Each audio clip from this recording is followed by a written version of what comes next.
Smart way since No. What are you doing? Are you leaving Bayern? Or are you fucking leaving? He didn't even finish his sentence. Will be there, trends real. Characters. He ran out of characters, I've been here for about how many seasons now? 3 seasons. And Rams will kidnap the ball boy, and Rams will be the guy who be like, the champion. Wait. Aren't you a bit old to? This is one of my favorite moments on this stream, when they found a way to write a bigger message underneath.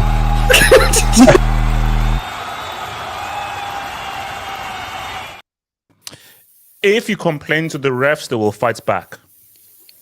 If you complain to the refs will fight back. We're going to talk about the La Liga title race. We're going to talk about the fact that maybe, perhaps, probably, this could be a huge Dubinsky for your boys, Barca. And with the Barca beats back in the title race. Chill. No. What's What about Chelsea? Oh, no.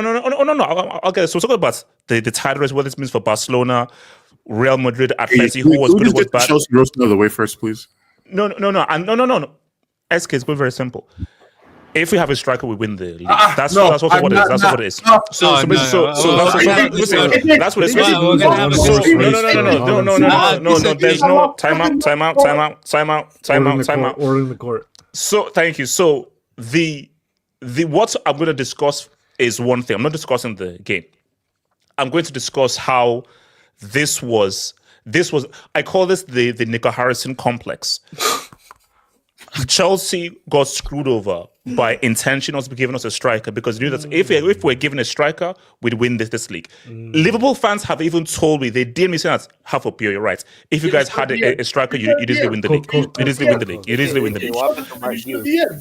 Can you show the DMs? He's cooking though. He's cooking. Oh yeah, no. I'll show you. I'll show you for sure. Yeah, sure. So guys, remember, guys, it is what it is. Remember, guys. So Madrid derby review, La Liga table. What the La Liga table looks like. Abbas gonna wet the bed and screw this opportunity. And we're gonna talk about how Chelsea got screwed over, because if we had a striker, we would have won this league very easily. And we're gonna talk about a screw job and why the government and now bum-ass Prince Charlie is trying to screw over the greatest club of all time. So, guys, like the vid, subscribe if you're new. The greatest club of all time. Yes. Like the vid, subscribe if you're new. If there's anything you research after the show, feel free to send in the Dubinsky. Remember, guys, your Dubinskys and your dubs helps get the channel floating away. And yes, I'll be back on OnlyFans very, very soon. It is what it is. So, Jesus Christ. Let's now don't blaspheme, please. Thank you. All right. Here's the thing, guys. Guys, can I get so guys, who was the guy who got the score right? Wait, you guys had a prediction? No. Wait. We got this thing called Twitter, or like, or how you could say Twitter, or how you could Twitter. I don't know how you Canadians say Twitter. So basically, so there's this thing called tweets. You know, tweets. I tweeted Madrid Atletico is going to end 1-1 before the game. Check the. You the also tweets. tweeted that Chelsea are back, but we're gonna forget that. No. I said respect a club that's been carrying London since 2012. That's what I said. You know, so, your club is convicted of war. You know that, right? This is true. Wait, Elijah did. Yeah, wait. Did we double for Liverpool at Bridge? Did we stop you from winning that league title in 13-14 season? Yeah, that's what I thought. No, hold on. Let's go for. So, 4 straight cup finals, No. Let's focus on Madrid. So my thing here is that look. So to expand on what I said on my post-match reaction, I'm going to get to Sumia. Real screwed up. They had to win this game. Okay, hard to is a stretch, but I think that this was a semi-must win. If you're Atleti, you're happy. If you're Atleti, you're happy. And guys, let's keep it a stack. Atleti could have won that game. Towards the end of that game, Atleti, with the kind of chances they were having, and I think it was a pass from, was it your Rented that Soloth or Griezmann almost got to, they could have won that game. I feel for, and guys, Messi's daddy. If not for Messi's daddy, this could have been an L. So insult him all you want, call him insult. When will you put respect to Messi's daddy's He literally name? did fuck all the whole game other than that happened. Wait, Ricardo, who scored the equalizer? Who scored the equalizer? So basically, It's not the without point. without who scored the equalizer? Can I respond? It's called wait, like Ricardo, I know you don't understand. Ricardo, do you know what it means? Ricardo, do you know what it means? Okay, let's go again. So my thing here is this. So my whole thoughts of this whole thing is, look, I don't know what you're going to say, Sumia, and I'll go to Sumia and then to Nomad afterwards. This is a bad result for Real, you know, and I think Real Madrid knew that they had to win. If you're Atleti, I think you're happy because it's only a 1 point differential. Whatever Barca do, fine, they're back. But if you're Atleti, like boom. We did not lose this game, and it was also away from home, and we still have a 1 point differential. That Real Madrid team are not going to be consistent.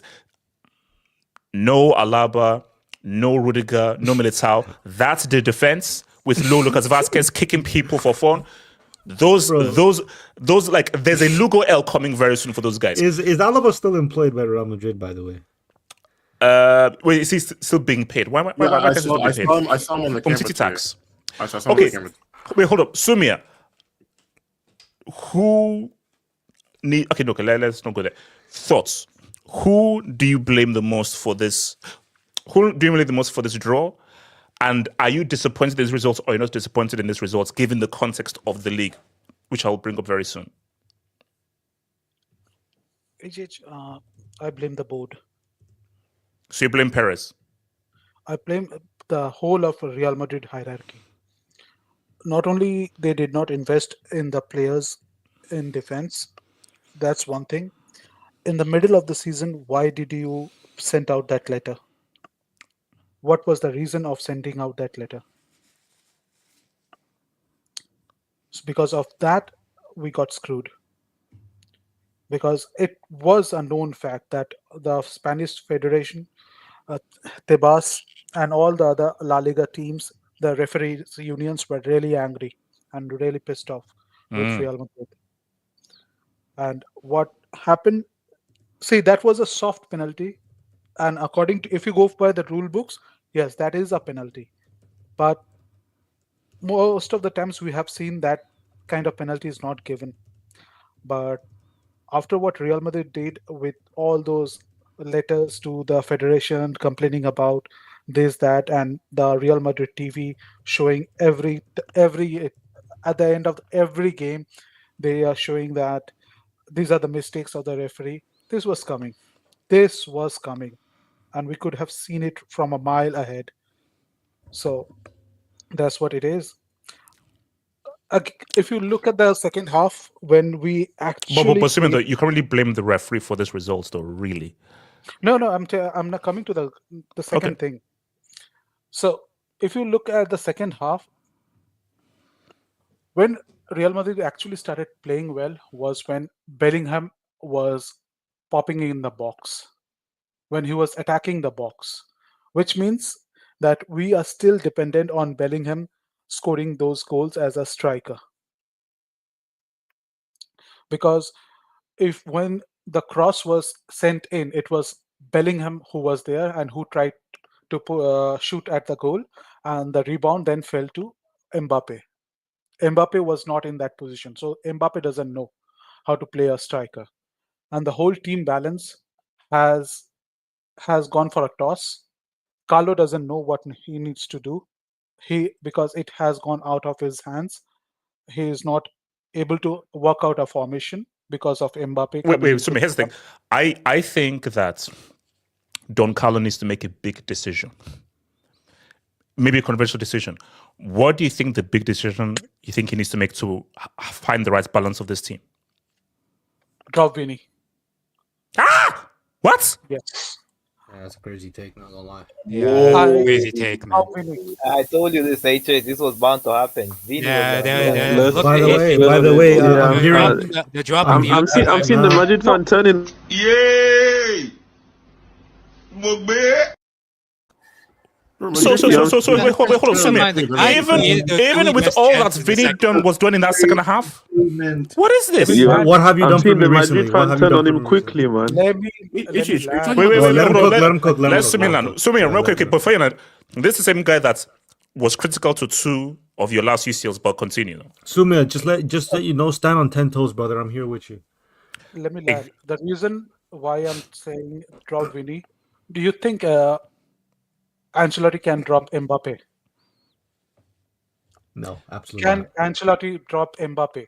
No. Sumi, no, Please pause. okay, no, okay, say Sumi. Like, can I give you 2 answers? Let me give you 2 answers. The first answer is why not it's Real Madrid. The second answer is there's a World Cup Messi daddy tax on that. If once you're the father of like a potential goat, you can't be dropped. But continue, continue. You're so cringe. I know, I'm cringe. Sumi, continue.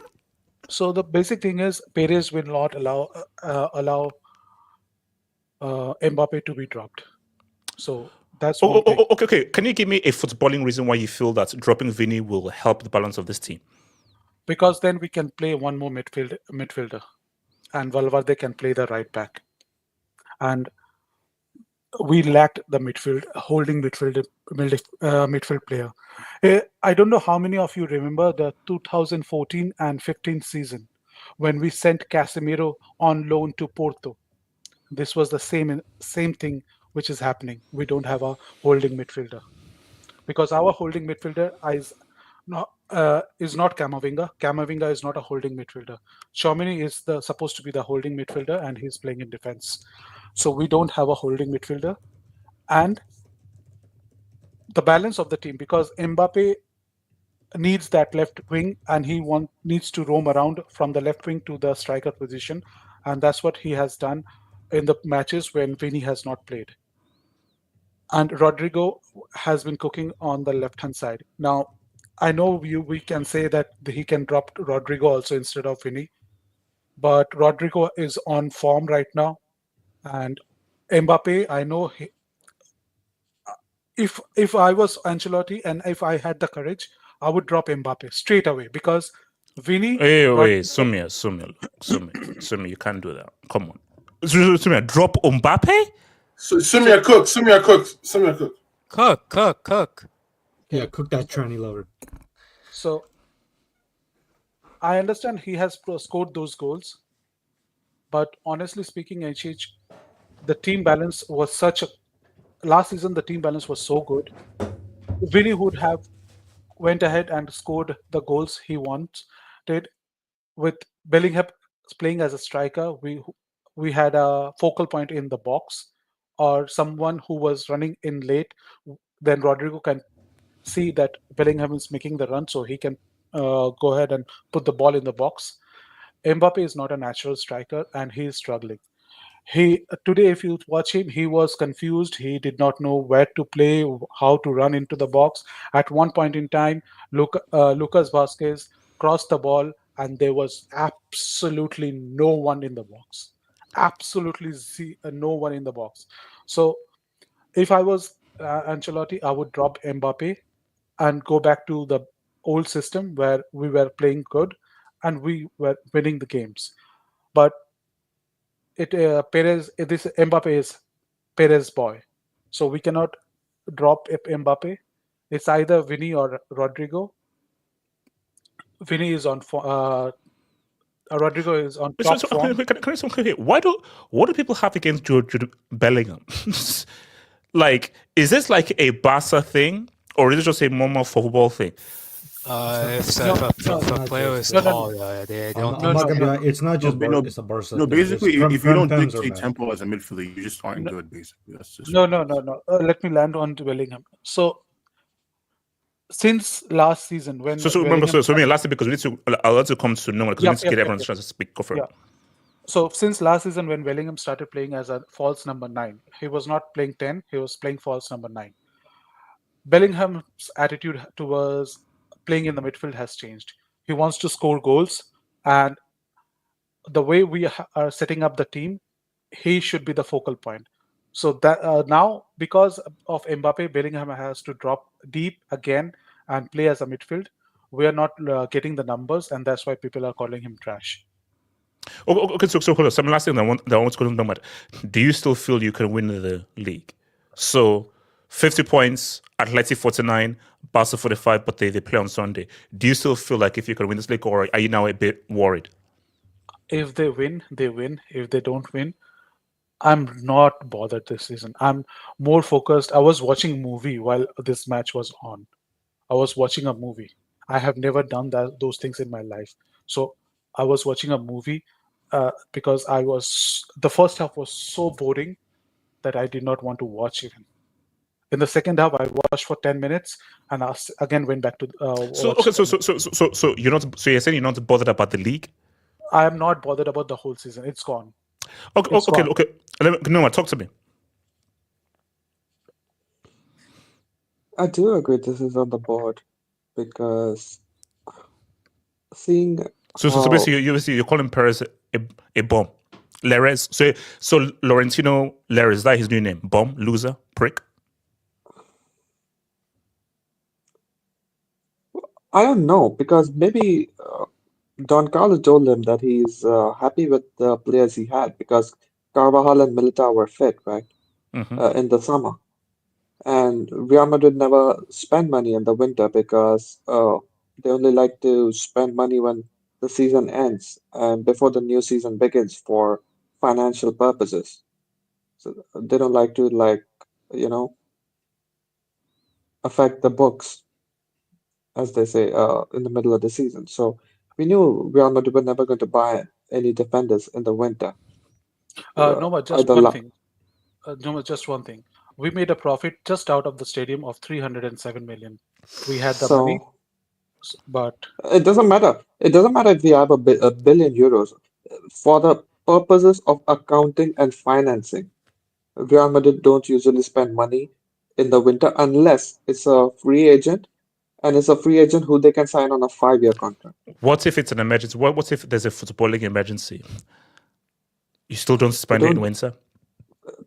They've never done it, so you can't say that what if this, what if that. They've never done it, really. The only time they've done it is when they could buy someone on a free for a long-term contract. Wait, like didn't you could Madrid say buy maybe Jonathan Woodgate halfway through the season?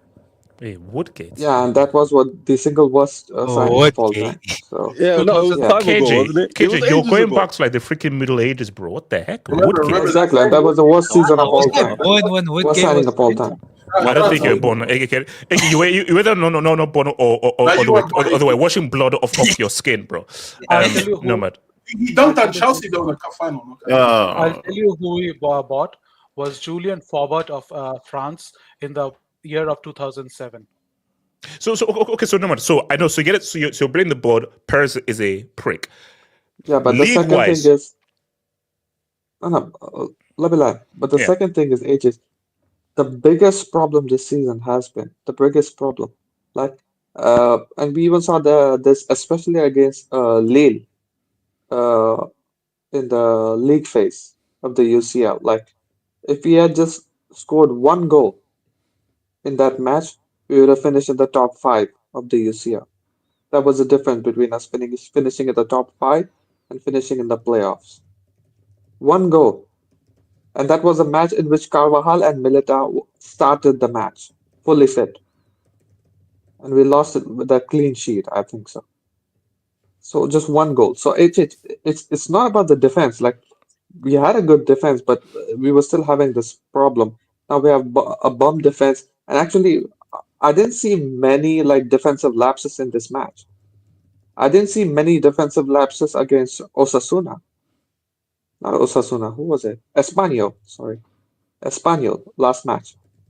I didn't see many defensive lapses. So even though we're having a bum defense, I'm not seeing as many defensive lapses. The thing is, they keep getting exposed. They keep getting the lack of team chemistry being exposed and the lack of experience being exposed because of lack of support from the midfield. The midfield balance is completely out of order because Don Carlo has, from the very first match of the preseason itself, he's abandoned the 4-4-2 diamond. That gave us probably the best season of our history with last all this, season. take into account all this stuff, do you still believe you can win this league? Yeah, I said that we are going to win the league by at least 3 or 4 points, and I stand by it. But the thing is, we need to put a string of wins together. We need to put at least like 6 or 7 or 8 wins on the run, because I don't think either Barcelona or Atletico could then match that run of form that Real Madrid No, could but then, hypothetically have. but that's the question. Do you believe this team can be that consistent? Do you believe that this team is capable of putting 4 or 5? When do you play Vini? Do you not play Vini? The defenders with all the injuries, the midfield balance. Like, there are so many issues with this team that didn't exist last season. Despite these issues, you still believe that Carlo can solve these issues, or even with these issues, you can run up with it. To get all those W's, you can't have these many issues and these many injuries, unless Carlo is literally Houdini. Yeah, to get all those W's, you have to wait till both Rudiger and Alaba are back in 20 days, so 18, 20 days, and then you have to wait for Kamavinga to get back to full form. This was his first appearance coming back from injury. Once he starts as the DM, probably we could get another extra midfielder and either rest Rodrigo or Vinny in matches. And AJ, the way we played against Man City at the Empty Hat last season in the UCL, we need those kinds of performances. We need Al Qaeda, Boko Haram, Hamas kind of performances. We need that. You need that when your squad is suffering from these kinds of issues. You need that. Because AJ, once those players are back, once your main players are back, once each and every single one of your players can play in their natural positions together with already established team chemistry, only then you can play progressive football. You cannot play progressive football with Lucas Vazquez and Chouameni in defense. You can't do that. And so respect the Vasque. Unless Don Carlo goes back to playing a more conservative football, not playing with Vinny, Mbappe, and Rodrigo in attack, until we get all the players back and we get our form back, we cannot put those strings of win together in the league, and we need that too. My favorite rival. Yeah. Hold on. Let me get some dubs. Remember, guys. Can I speak on? I need to go with food. That's why. So remember, guys, drop a like. Please hit that like button, guys. Please hit that like button. Mods, get those likes up. Please get those likes up. Shout out to your boy Kamal. HH, why did you get destroyed like? Wow. All right. I don't know who Montoya is. Montoya, man. I don't know who Montoya's girl is, but shout out to Montoya and Montoya's girl. Yeah, you have to watch the video. I'm not watching a video about Montoya's girl. Crazy, I'm not doing that. So, shout out to Montoya. That's a reasonable crash out. Patricio. The ref initially didn't call for a pen. It was the clowns in the VAR that screwed us. Shake my head. Also, that first performance was trash. Asensio is a dog. No, look. Let's be real. Look past the whole ref thing. I wouldn't have given it as a foul. Bigger picture, Real Madrid did not deserve to win that game. Like, the way that Real Madrid played, they didn't deserve to win the game. Yeah, they played better in the second half. The way that, if Atleti were a bit more positive, they would have beaten Real. 100%. But, Simeone is a pessimist metric. But if they were a bit more progressive and had played with more courage, they'd have said, what's up? This can't be real. Vinny has not scored in La Liga since November 9th. Is this real? Yes. Yeah. What? If he hasn't played 6-7 games. But then there we go. But then they said that the last time he started. Wait, hold on, Vic. Are you in a sauna or something? I'm hearing freaking static. Where are you from? Oh, sorry. Yeah, Vic, bro. That sounds crazy. But that sounds crazy. I think he was suspended for 4 or 5 games. Yeah. So there is an injury tax and some suspension tax on that. So come on, 6-7 games you can't score. Shut up. J West, Real Madrid fans crying about a pen. Ceballos red, respect. So in case, guys, you're just coming in, so J2S is a United fan. Based on United being trash, he now, I believe, has made a full transfer to Atleti, but he's originally a United fan. Shout out to your boy J2S, man. For me, as I said again, I wouldn't give it as a pen, but I can see why they would give it to Vartax. Ronaldo Okpara, thank you for the dub, man. Crimea River Real fans. Where was this energy for Ceballos stomping on Barris' feet? Take that letter and shove it down, you know where. Big up the panel. God damn. Yeah, shout out to the real goat. Wow, man. Shout out to Barra. Okay, so Elijah and then Aki and then Ricardo. Elijah, talk to me. That was fun. I enjoyed it. No Prem today, which is fine. We'll get to your guys. Also Salah and Veg are not signing a new contract. Elijah, what's that ABI? What? Huh? What? What? Ask SK. No. Don't. Let's not bring it. I said so. No, sorry. Continue.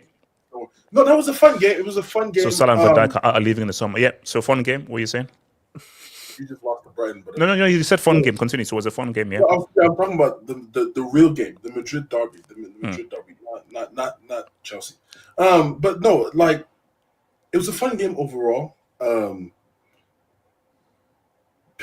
I understand why the Madrid guys are saying they're blaming the board for, you could say, a quote-unquote retaliation in terms of things coming from the officials.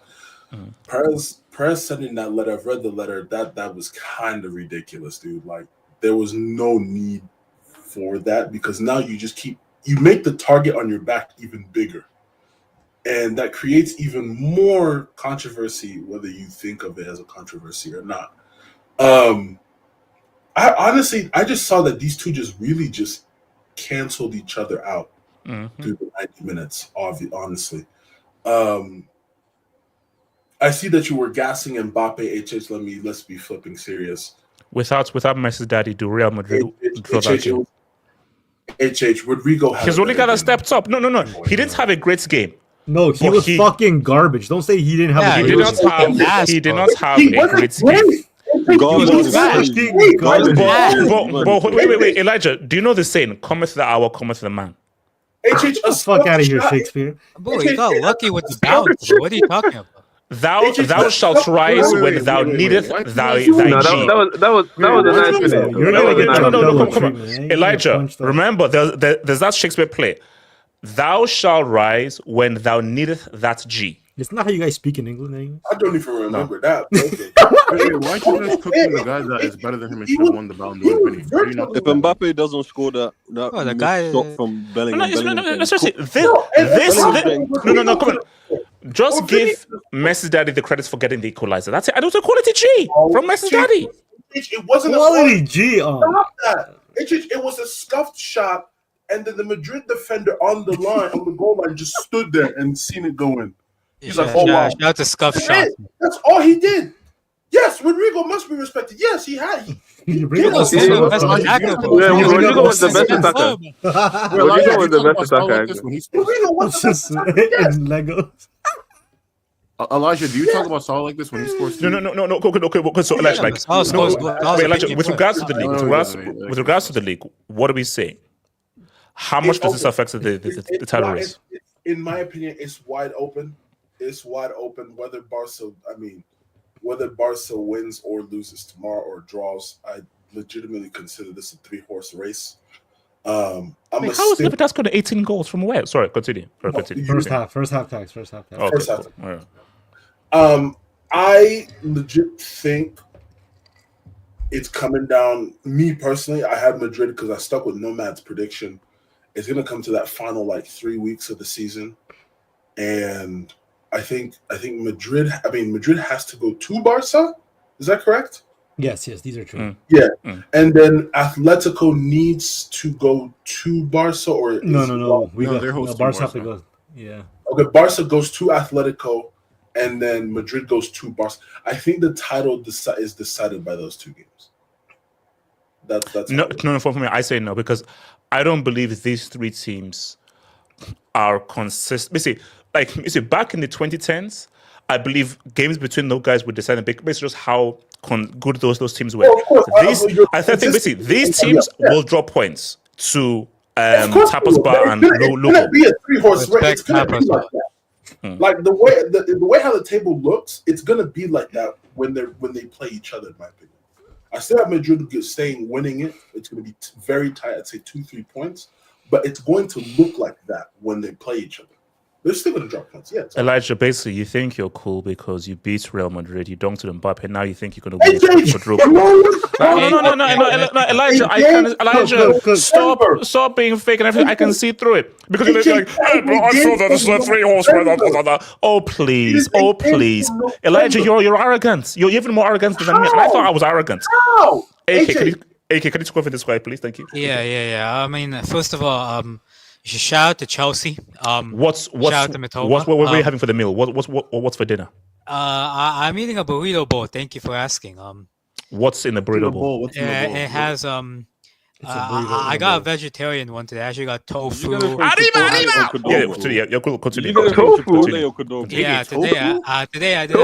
I was feeling vegetarian today, so I decided. Wait. Okay. You know what? Wait.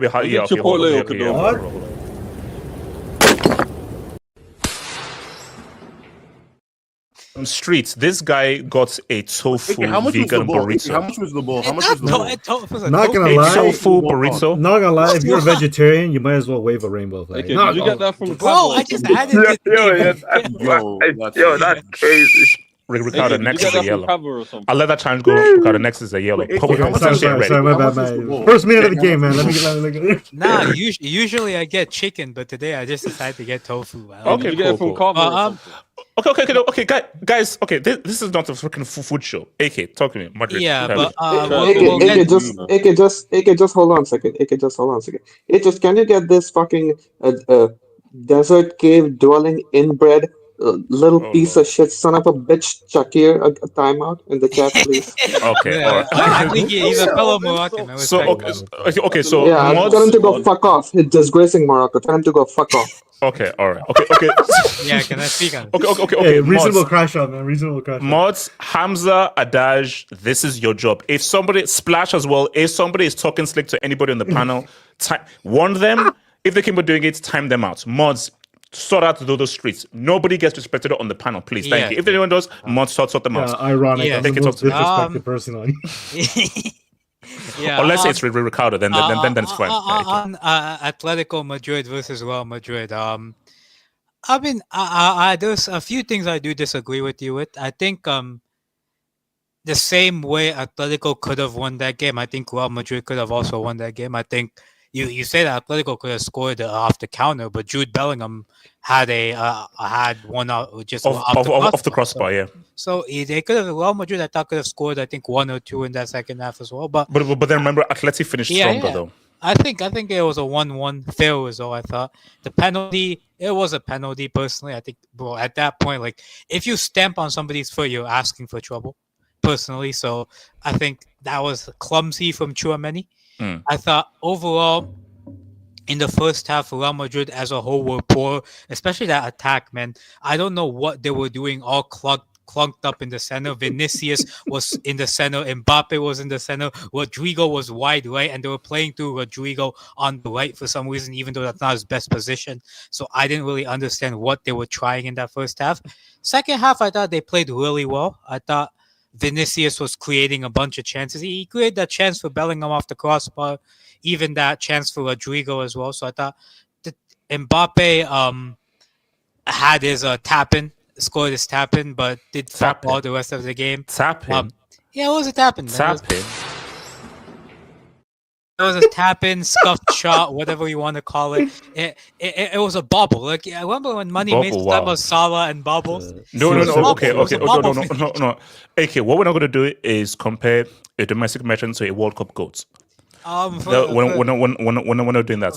First of all, AK, respect a guy with the best first 2 World Cups in history, and a 19 World Cup win. I'll respect the guy who didn't miss a tap-in in the UCL final, but shout to him. But I think overall though, I think both teams will be unhappy with this result. I think Madrid. Wait, hold on. Why would Atleti be unhappy?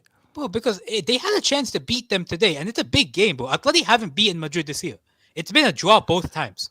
So if they gotten a win out of one of the Madrid games, they would be on top of the table and clear of both Real and Barcelona. But then you have to remember that they're away from home. Yeah, but so therefore the onus is on Real Madrid, and at the end of the day, it's still a draw, and it's still only a 1-point differential.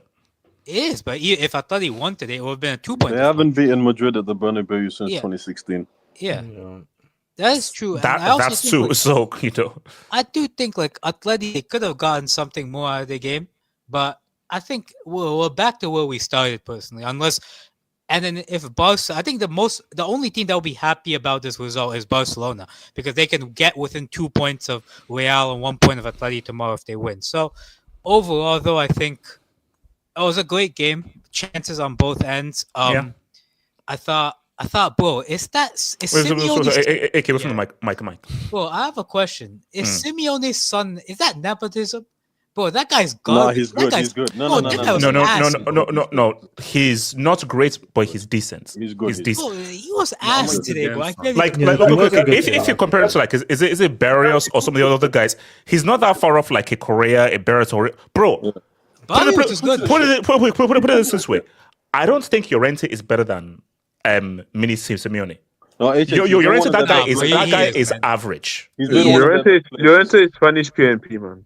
100%. Mini Simeone. That guy has zero Barely sauce. any PMP in there. Respect my champ. Wait, hold on. AK. I haven't seen anything from Mini Simeone that's like wowzers to me. I just think, bro, I'll be real. I don't know. I feel that's nepotism, bro. No, okay, but okay. How many of those players are wowzers outside of like, bro? I don't rate Soloth or the Yeah, but Sloth. Sola is a substitute for a reason, bro. But like you're looking at that front two, Griezmann and Alvarez, quality players. Barrios, Llorente. quality player. Llorente. In my opinion, Lino, quality player. Llorente. You're talking about Llorente is one player, bro. Lino And his ass. Well, So why you focus on nepotism on the Simeone guy? This is the same Llorente that eliminated Liverpool scoring a 2-piece at Anfield. Please. Has Please. Simeone done anything like that, bro? Please. I respect Giovanni Simeone because that guy's a good striker. This guy's nepotism, man. I'm sorry. Wait, what? Bro, Giovanni Giovanni- Simeone for Napoli. Giovanni is like one of the Wait, hold on. AK, before I drop it, did you call him a wonderful striker? I Before said he's a drop it. good striker, bro. I said he's good, bro. bench striker at Napoli. Yo, he's an average striker, man. He's a let's be real. Did you just say Okay. he's suffering from nepotism? AJ, I think he's got double. Okay, hold on. Let me bring Ricardo. Ricardo, talk to me, then I'll come to Kenny, then KJ. Talk to me, Ricardo. So the greatness of this weekend completely depends go on after KJ? tomorrow. Look, I'm only gonna be happy if Barcelona win tomorrow. If they're not, then it's a Which wasted they opportunity. won. So. I mean, hopefully we don't do a Chelsea performance. But anyways, regarding the game, I'm not gonna lie. Compared to other Madrid derbies, this one was fucking garbage from start to finish. Yeah, Garbage. it wasn't that good. Let's be honest. There wasn't a lot of fight. I wanted to see a fight in there somewhere. The intensity wasn't really there. I thought, to be honest, Atleti, they the physicality that they usually show wasn't there. I think that Ricardo, just say that you're hyped because you feel like if Barca now are going to win the league. well, no, that's contingent if Barca do win. If they don't win, then what am I gonna be happy about? But you're confident that Barca are going to win the league. So where does your confidence come from that you believe that you're not going to take advantage that it's in your hands? Opportunity. It's an opportunity. They just have to Opportunity see- favors the bold. Carpe diem. Sure. If they, like I said, this might be the pivotal week. If you don't win tomorrow, that's a step back in my opinion. That's a step back. Regarding the game, like I thought Real Madrid, the game was fair. Like I think the result was fair. Yes. I think the second half, Real Madrid could have overturned the result. You know, belly goal hit the post. Also, made some. So what do you think about Atleti's approach? Do you think Atleti's approach was good, or do you think they could have been a bit much more brave? No, I think their approach was good. I understand why they couldn't always commit forward. I think they were kind of physically not there too. I think maybe the number of games is catching up, but also you don't want to commit that many men forward when Mbappe, Rodrigo, Vinicius are playing better in the second half. Well, except for Mbappe, but the other guys are playing better in the second half. I honestly, the way I saw it, Atleti, if we're gonna be honest, they haven't been very good against better opponents. Like even if you want to go back to the game against Barcelona, bro, these they got dominated the whole game. But Barcelona got scored on twice and then they fucking lost. That was literally the gist of the game. Against Real Madrid in the first game of the season, Real Madrid were winning. I believe Real Madrid conceded at the last minute and they tied the game. Like these guys haven't been that good against strong opposition. So today's result doesn't really surprise you that they didn't step up to the plate, knowing how vulnerable Real Madrid were on the back line. They didn't even test Courtois, knowing that defense wasn't going to stand strong. You saw that Simeone had substituted his both fullbacks because they were running out of gas. Personally, I thought it was a penalty just because I don't care if you touch the ball or not. You can't just be stomping on somebody's foot like that, especially when you both try to contend the ball. So okay, so if you're a referee, you would blow for that. Well, it's fine margin. So in the moment, you probably don't see it, but until you go to VAR, okay, maybe it becomes more clear. But if had it not been given, I would still understand. I think it's just unlucky. That's honestly what I think it is. It's a call that the referee either call or they don't. That it's just that. It's not. If it wasn't given, I wouldn't be surprised. I do think Real Madrid were fortunate that Ceballos could have been sent off as well, because I'm gonna be honest, he could have got the ball, but the guy just stomped the shit out of the guy's ankle. But to be fair, the guy could have fucking broke his knee as well, because that was just an awkward hit altogether. So, there's other calls too. You could argue Rodrigo de Paul maybe should have got accumulation of yellows. There was a clip that showed that Ceballos, I think he tried to swing on Alvarez at one point in the first half. Luckily he missed. Alvarez, man, was one of my favorite players, but to do that Panenka when the scoreline is 0-0, but I mean, because I thought he just hit it down the middle. But you know what I always say? Like, my advice to people: if you're nervous in a penalty shootout and nobody has gone down the middle yet, go down the middle. Yeah, I mean, because the keeper will 9.9 times out of 10 the keeper's going to dive. Yeah, and look, regarding Real Madrid, their squad building, I've said it early in the season that a lot of people aren't giving Florentino Perez the criticism that he deserves for the way this team has been built. I've said it in the past. Okay, so you're saying that do you feel the acquisition of Mbappe has messed up a good thing that they had last season? I mean, you could argue it, yes, because at the end of the day, football is about profiles. At least this day and age, it's about profiles. And I don't care what you say, you cannot play 3 left wingers and expect you to work against high quality opposition. You can work against the minnows, sure, because they're of lesser quality. If we're going to be honest, Real Madrid, they have gone over the finish line against a lot of teams just based on individual quality. Yeah. The individual quality is some of the best in the world. So obviously that's going to build them out. When you come against a sturdier defense, it's just not going to work, bro. That first half, Vinicius and Mbappe were absolute ghosts. They didn't do anything. And to be fair, Atleti were just anytime that ball came in, they just booted it out. There was no interlinking. I thought Jude was honestly the best player in the game. Jude was really good. He was really good. Rodrigo was the best forward in the game. I thought Rodrigo was miles better than both Vinicius and Mbappe. So what do you think the issue is with Messi, Daddy? Wrong position, wrong role? It's just profiling. As much as you want this guy to be your striker, your number 9, he's not that. He's a wide player. I've been saying this for ages, because to play a striker, you need to have a certain profile, and it needs to come to you naturally. It's a thing. It's an issue that Chelsea are dealing with right now, where you can't cosplay as a striker. You have to play as a striker. Yeah, there are too many people who are cosplaying as a striker. That's the issue. And even if you want to talk about him being a wide player, I think him and Vinicius are 2 very different wide players. Vinicius is the type of guy you give him the ball and he makes something happen. And Mbappe's not that type of guy either. He's the type of guy that he needs to to get in and behind, beat the last line. He's more of a goal scorer. Vinicius is a creator. So, and then ultimately you have Rodrigo, who's just playing third fiddle. But I'll say it again. I've said it. I said this in the past. I said it over a year ago. Rodrigo needs to leave Real Madrid. He just needs to leave Real Madrid. He's too good to just be a third string, a bench warmer, or a right winger around. That guy can rise to the level he can rise to the level of Vinicius and Mbappe, being contention amongst the best players in the world. I've said it in the past. He's too good to just be, but I guess he's a huge Real Madrid fan. And I think that's what's going to go, because I think we spoke about this ages ago. I think on one of the members' hangouts, which is that Rodrigo has to realize that the way that Real Madrid they work based off of names and branding and big stars.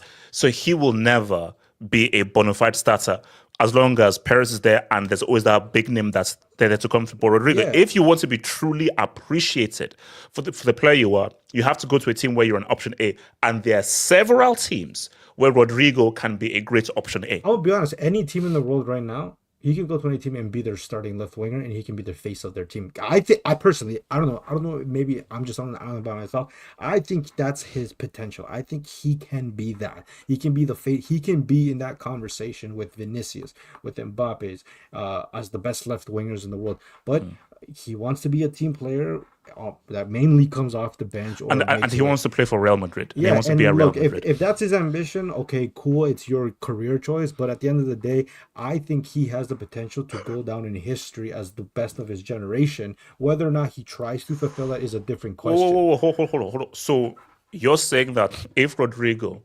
moved to a team where he's an option A, that his ceiling is best of his generation? I feel like he's always had the capacity and the talent level to contend with Vinicius. Maybe Mbappe might be a bit of a stretch, but mainly for Vinicius. You see, for me, it's one of those things where, like, I agree. He is talented. Rodrigo is super talented. But, you know, it's one of those things where it's one thing to have the talent and show it in Flashes. in few ways. In such, but to be like, where, okay, you're now the guy. That's it. It's a different mental, psychological thing. So that's because, like, one thing is talent. Another thing is, can you deal with the pressure?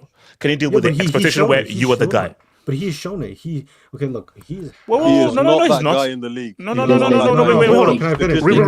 He's never been the guy at Real Madrid. No, that's not what I'm saying. He's already shown it in the Champions League that he can rise to the occasion. He's performed on several times in the Champions League. He's never really been. He's never been the primary person on the team. Yes, he's no. That's the points I'm making. Wait, hold on, Ricardo. Hold on. The points I'm making is yes. He has turned up. It's a different thing of where we now expect this from you for the whole season. When there's now an expectation, there is a different pressure. During that UCL run, I agree. Yes. All the pressure was on Benzema. People don't say, Rodrigo, you've got to come through. No, it was like, no, Benzema, you're the guy now. Oh, Rodrigo, oh, cool. Great, but Rodrigo, we were not putting the pressure on you to do this. The pressure was on Benzema. The pressure was on Cristiano. That's fair. So, as much as me saying that I believe he can do that, is just as much weight as you saying that you don't know, because at the end of the day, it hasn't been tested. But based on what we have seen, is that he does rise to the occasion against higher opposition, especially the ones from the Premier League. Now that's between Rodrigo and Vinny, who just like to curb stomp the EPL. But he has shown that. Could you question, okay, maybe he's not consistent in the league? Sure, but he also doesn't consistently play in the position he always wants to play. He's always shifted on the left wing. He's always shifted on the right. He has the capacity to play as an attacking midfielder. We have seen it in Brazil when Neymar was out. He has more positional versatility than Vinicius does. He has more an eye for a goal. He's just as creative, in my opinion. And I think he's a cleaner dribbler than Vinny. Yeah, I mean, I think dribbling is a lot more. Vinny has more flair. He has more of that samba style about his way. But at the end of the day, Rodrigo is his own guy. Like, to me personally, he needs to leave. But if he doesn't leave, it is what it is. The history books won't remember him that fondly, in my opinion, if he doesn't leave, because I think he has that capability. But overall, I'm gonna be honest with you. After watching this game, I think Manchester City do have a chance, because Real Madrid didn't really look all that convincing. Obviously, we'll do our UCL preview on Sunday.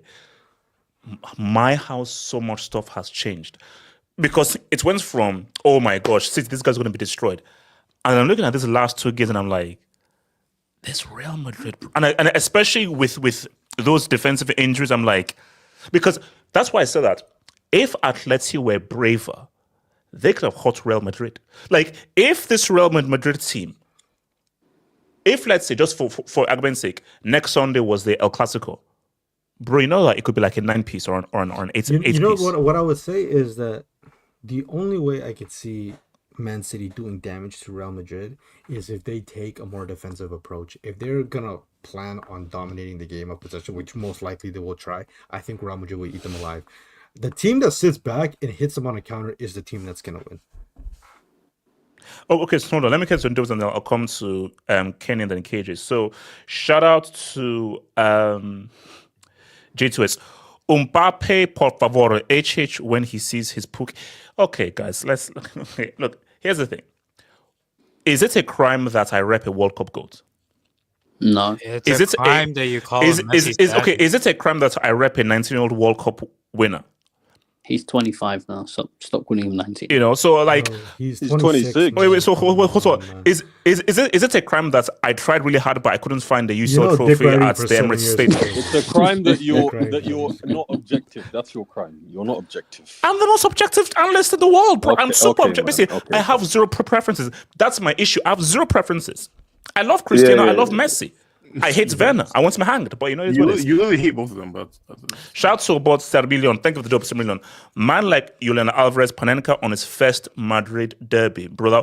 No, look. And do you know what the thing is? Here's the thing. Isn't Griezmann the penalty taker? But I think because he missed it. I think it was against Leganes.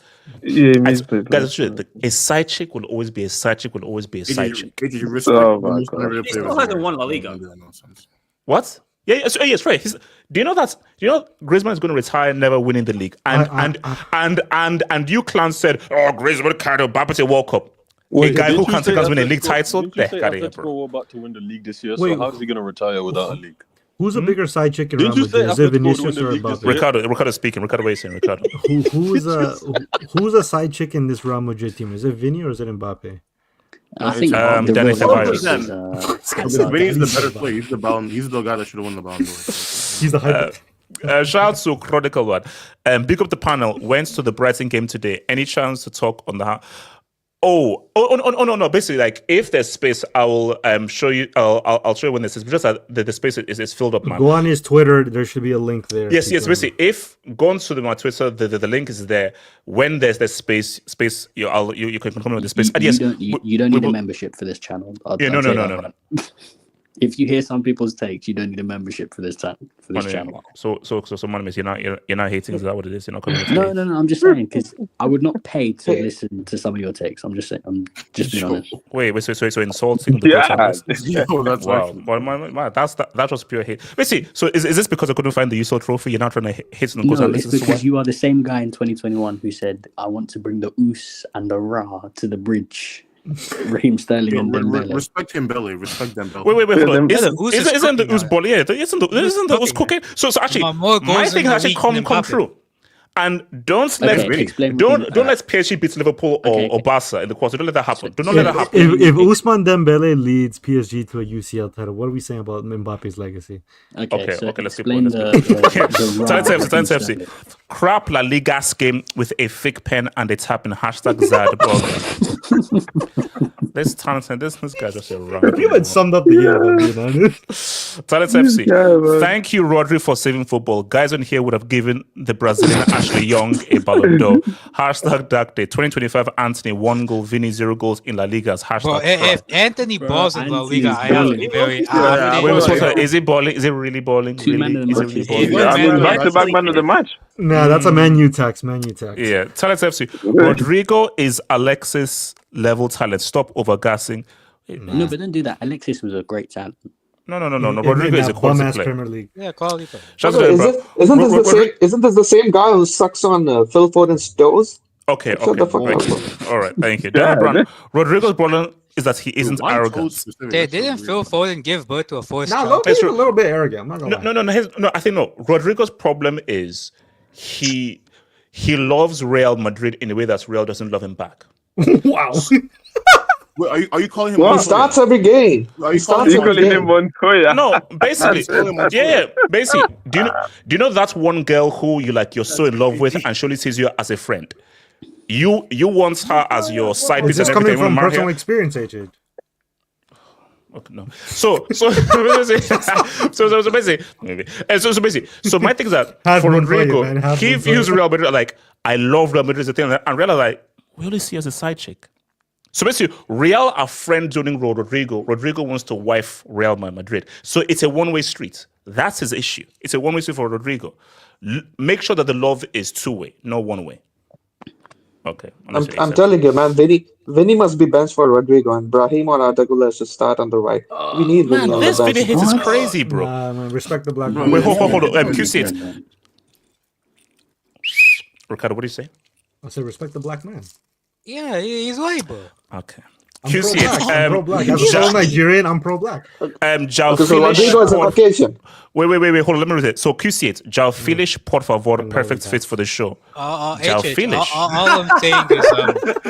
All I'm saying is, there was a famous saying made by someone is, when the going gets tough, it's usually the ugliest that get dropped. Damn. Who said that? Okay. Myself. Wait, hold on. AK, you made up this thing. No, that was Terry Roosevelt. Damn bloody fool. Yeah, that might be a yellow card. That might be. No. Basically, that's the warning. Next will be a yellow, possibly a red. What's it called? It's just lenient today. Kenny. Yeah. Money makes Kenny. Kenny. Oh, we're repping the continent. What's going on? Kenny, why? Why? What do you mean? Is that Cameroon? Yeah, that's where they're from. But Kenny, you're a stupid person, man. But continue talk.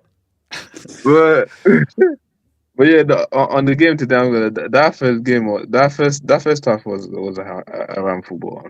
That first half was a struggle to watch. I'm not gonna lie, especially when I'm thinking about the other game that I was watching at the same time. And we're not gonna talk about them, but yeah, that first half was garbage. I almost quit. I started playing FM on the side, but then second half I quit. The second half beginning was quite dead, and then later on Real Madrid after the goal they started actually trying to attack a bit more. I do think that overall it was a fair result, but yeah, I think that Real Madrid second. And that's the thing is that when I look at the second half, I'm like, why didn't you start doing that earlier? I'm like, why did it take you so long to start? Like, I don't know, a bit more move, because that first half, yeah, the front, like Vini and Mbappe, like these guys were just like it wasn't walking. Like guy was. I don't think Oblak had to make a single save in that first half. No, nothing. Like these guys were cones. Like at least trying to move a bit. Like these guys were just static, no movement up front, and that's why I'm like, you can't as bad as Man City or these top. Like I said, Real Madrid this season against top teams. That's why I'm like in the Champions League. I'm not. That's still Real Madrid, but that's when that's why they're not winning the UCL. When I see them against these tougher oppositions, I'm like, you guys are not. I'm not saying what I'm like usually see from Real Madrid. At least they turn up against these big teams.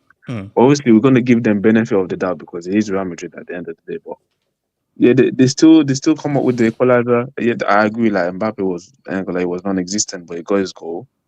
Rodrigo was by far the best of the front three today. Even Ceballos was very good today as well, man. People laugh about Ceballos. Ceballos was good in the midfield. Yeah, but you couldn't be relying on him in mid guy like he does his thing, but like we're not repping anything bars, bro. Like that's what we're not doing. I mean, today, like for me, he's performed better than any Chelsea. He would be Chelsea's captain. Wait.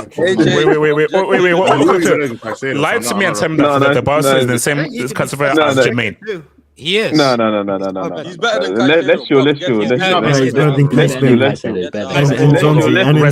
Respect to Ecuador's finest, man. Let's show. But I don't know what we're talking about. Like for me, it's performed better than some of like. There's guys that are Real Madrid that should be benching this guy. This guy's supposed to be a bench player like a Camavinga. Like that's what you should be talking about. That's been playing better than. But on the overall game. It was quite a dead game. Real Madrid did what they tried at the end, but it was a deserved draw. Like I'd say it was a soft penalty, but like, he's what he's cheeky from Alvarez to do the little chip as well. But yeah, we'll see what Barcelona are going to do tomorrow. Who's your pick for the league? Or I still can't tell. 3 horse race tax.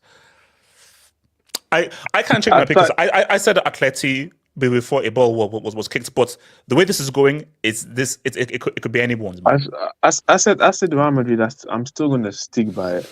I think they're going to win the league, but the Champions League this season, I'm not saying it, but I'm still backing them to win the league this season. So back Real Madrid. KJ, what are you saying? Hello, AJ. What's up? The ceiling. That's a break.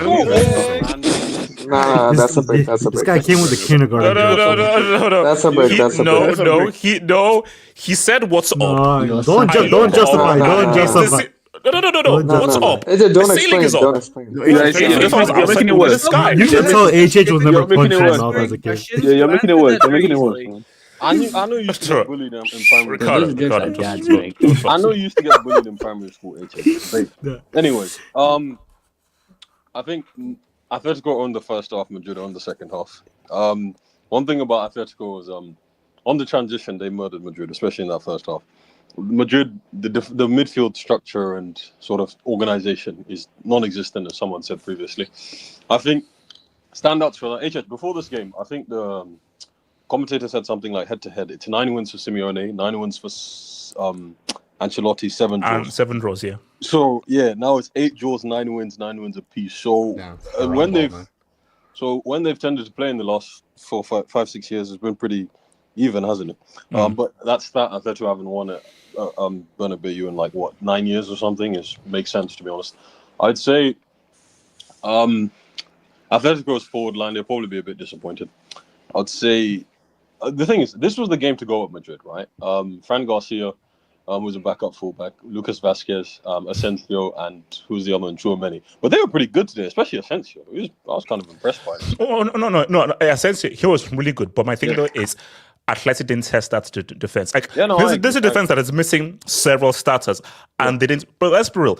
Are you saying that was Tchouaméni really tested? And Tchouaméni, look at what happened when he really tested. And Tchouaméni, he is not a very good central defender. That is like a psychic role for him. So that's why my annoyance with Simeone is when Atleti want to play, they can be really good, but he's so negative. That's the issue. I think he has an inferiority complex when he plays against the bigger teams. Exactly. I think is it inferior? See, that's it. Even though Money may insult me, and I think that the guy is very prickish for insulting my GOAT analysis.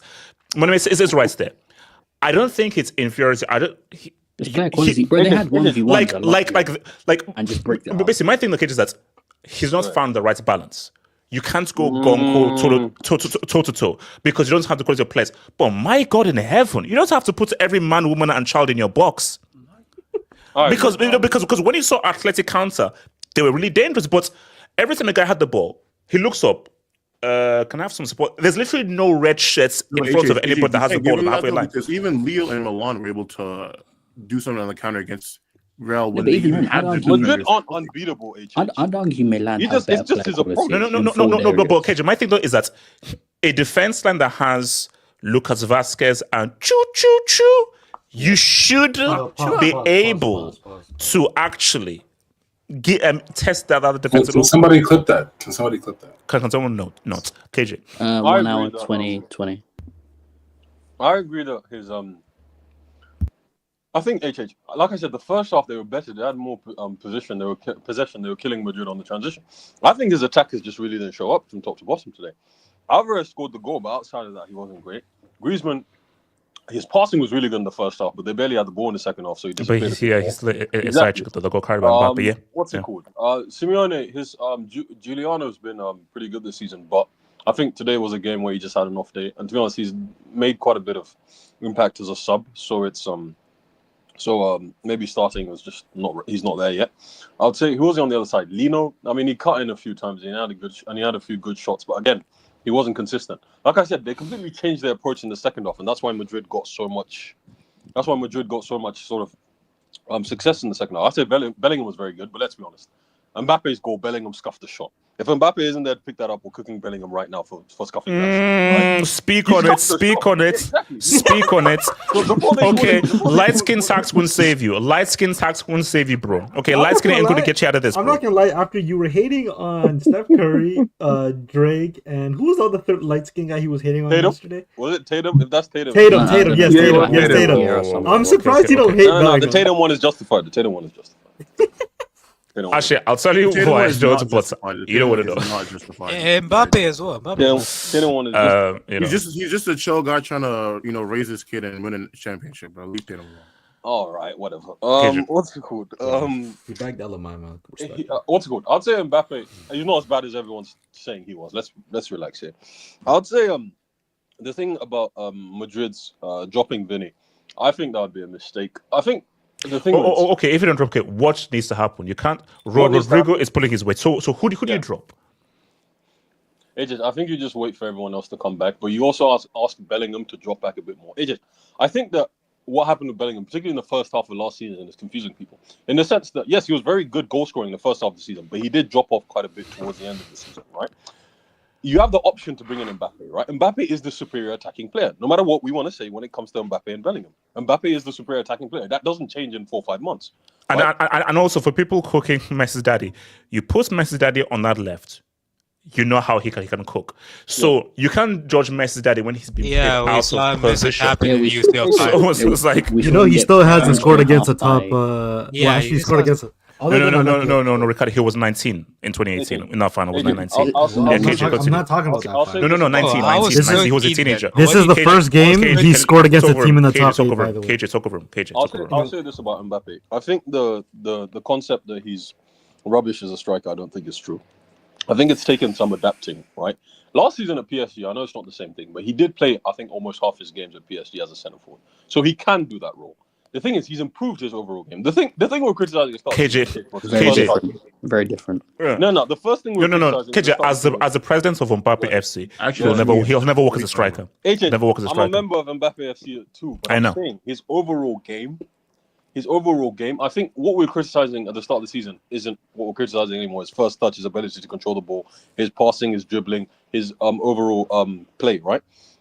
I think that in order for Mbappe to succeed at Madrid, right, either two things are going to have to happen, right? This Bellingham thing, we need to sort of take a step back with it. He's going to be a midfielder permanently, and he shouldn't be part of that front three. It's just the way I look at it, right? Secondly, Rodrigo, I think, as everyone says, is a very good player. He is a very good overall player. But Rodrigo, the criticism of Madrid fans in regarding Rodrigo, particularly last season, was he's not consistent enough. He's a bit patchy as a player, particularly in the league. Right? So we're not talking about Champions League games here. We're talking about even in the league, even when he's given the opportunity. Even last season, he was given quite a lot of minutes, and he didn't have that great a return in what's it called? In La Liga, right? As far as goals per game and everything. But how many games has he been played on the left, though? This is the thing. This position thing, right?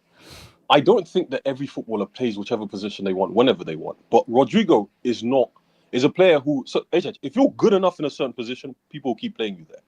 Especially if they have to accommodate for other players. No, but KJ, and I'm sure everybody's panel is well versed in football enough to know that there is a position where you can maximize your talents. Now, there are those players who, I'm pretty good here, but this position, based on my characteristics, is where you will see the very best of me. That's not the point. The point is who's maximized their talent most at left wing for Real Madrid to get that position. That's Vinicius Junior.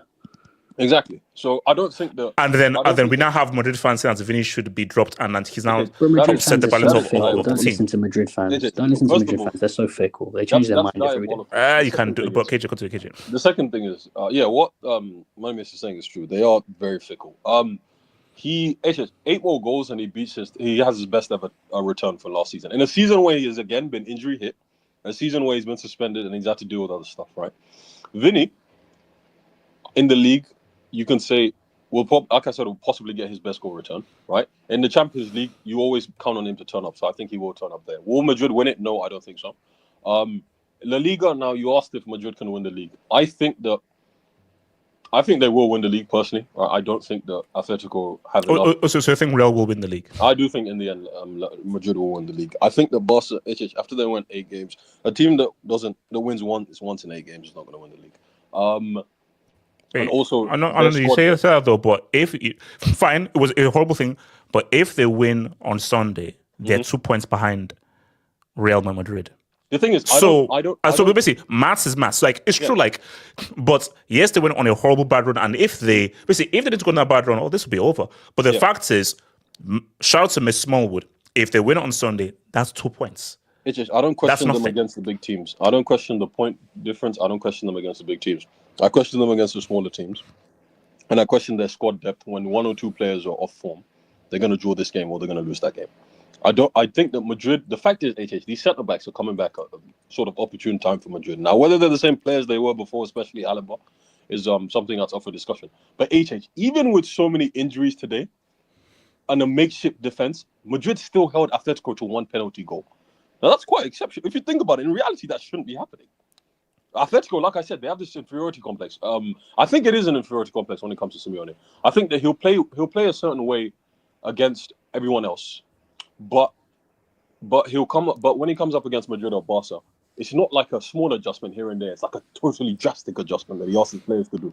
But the other thing is, I think that they've scored, 15 goals after the 90th minute this season.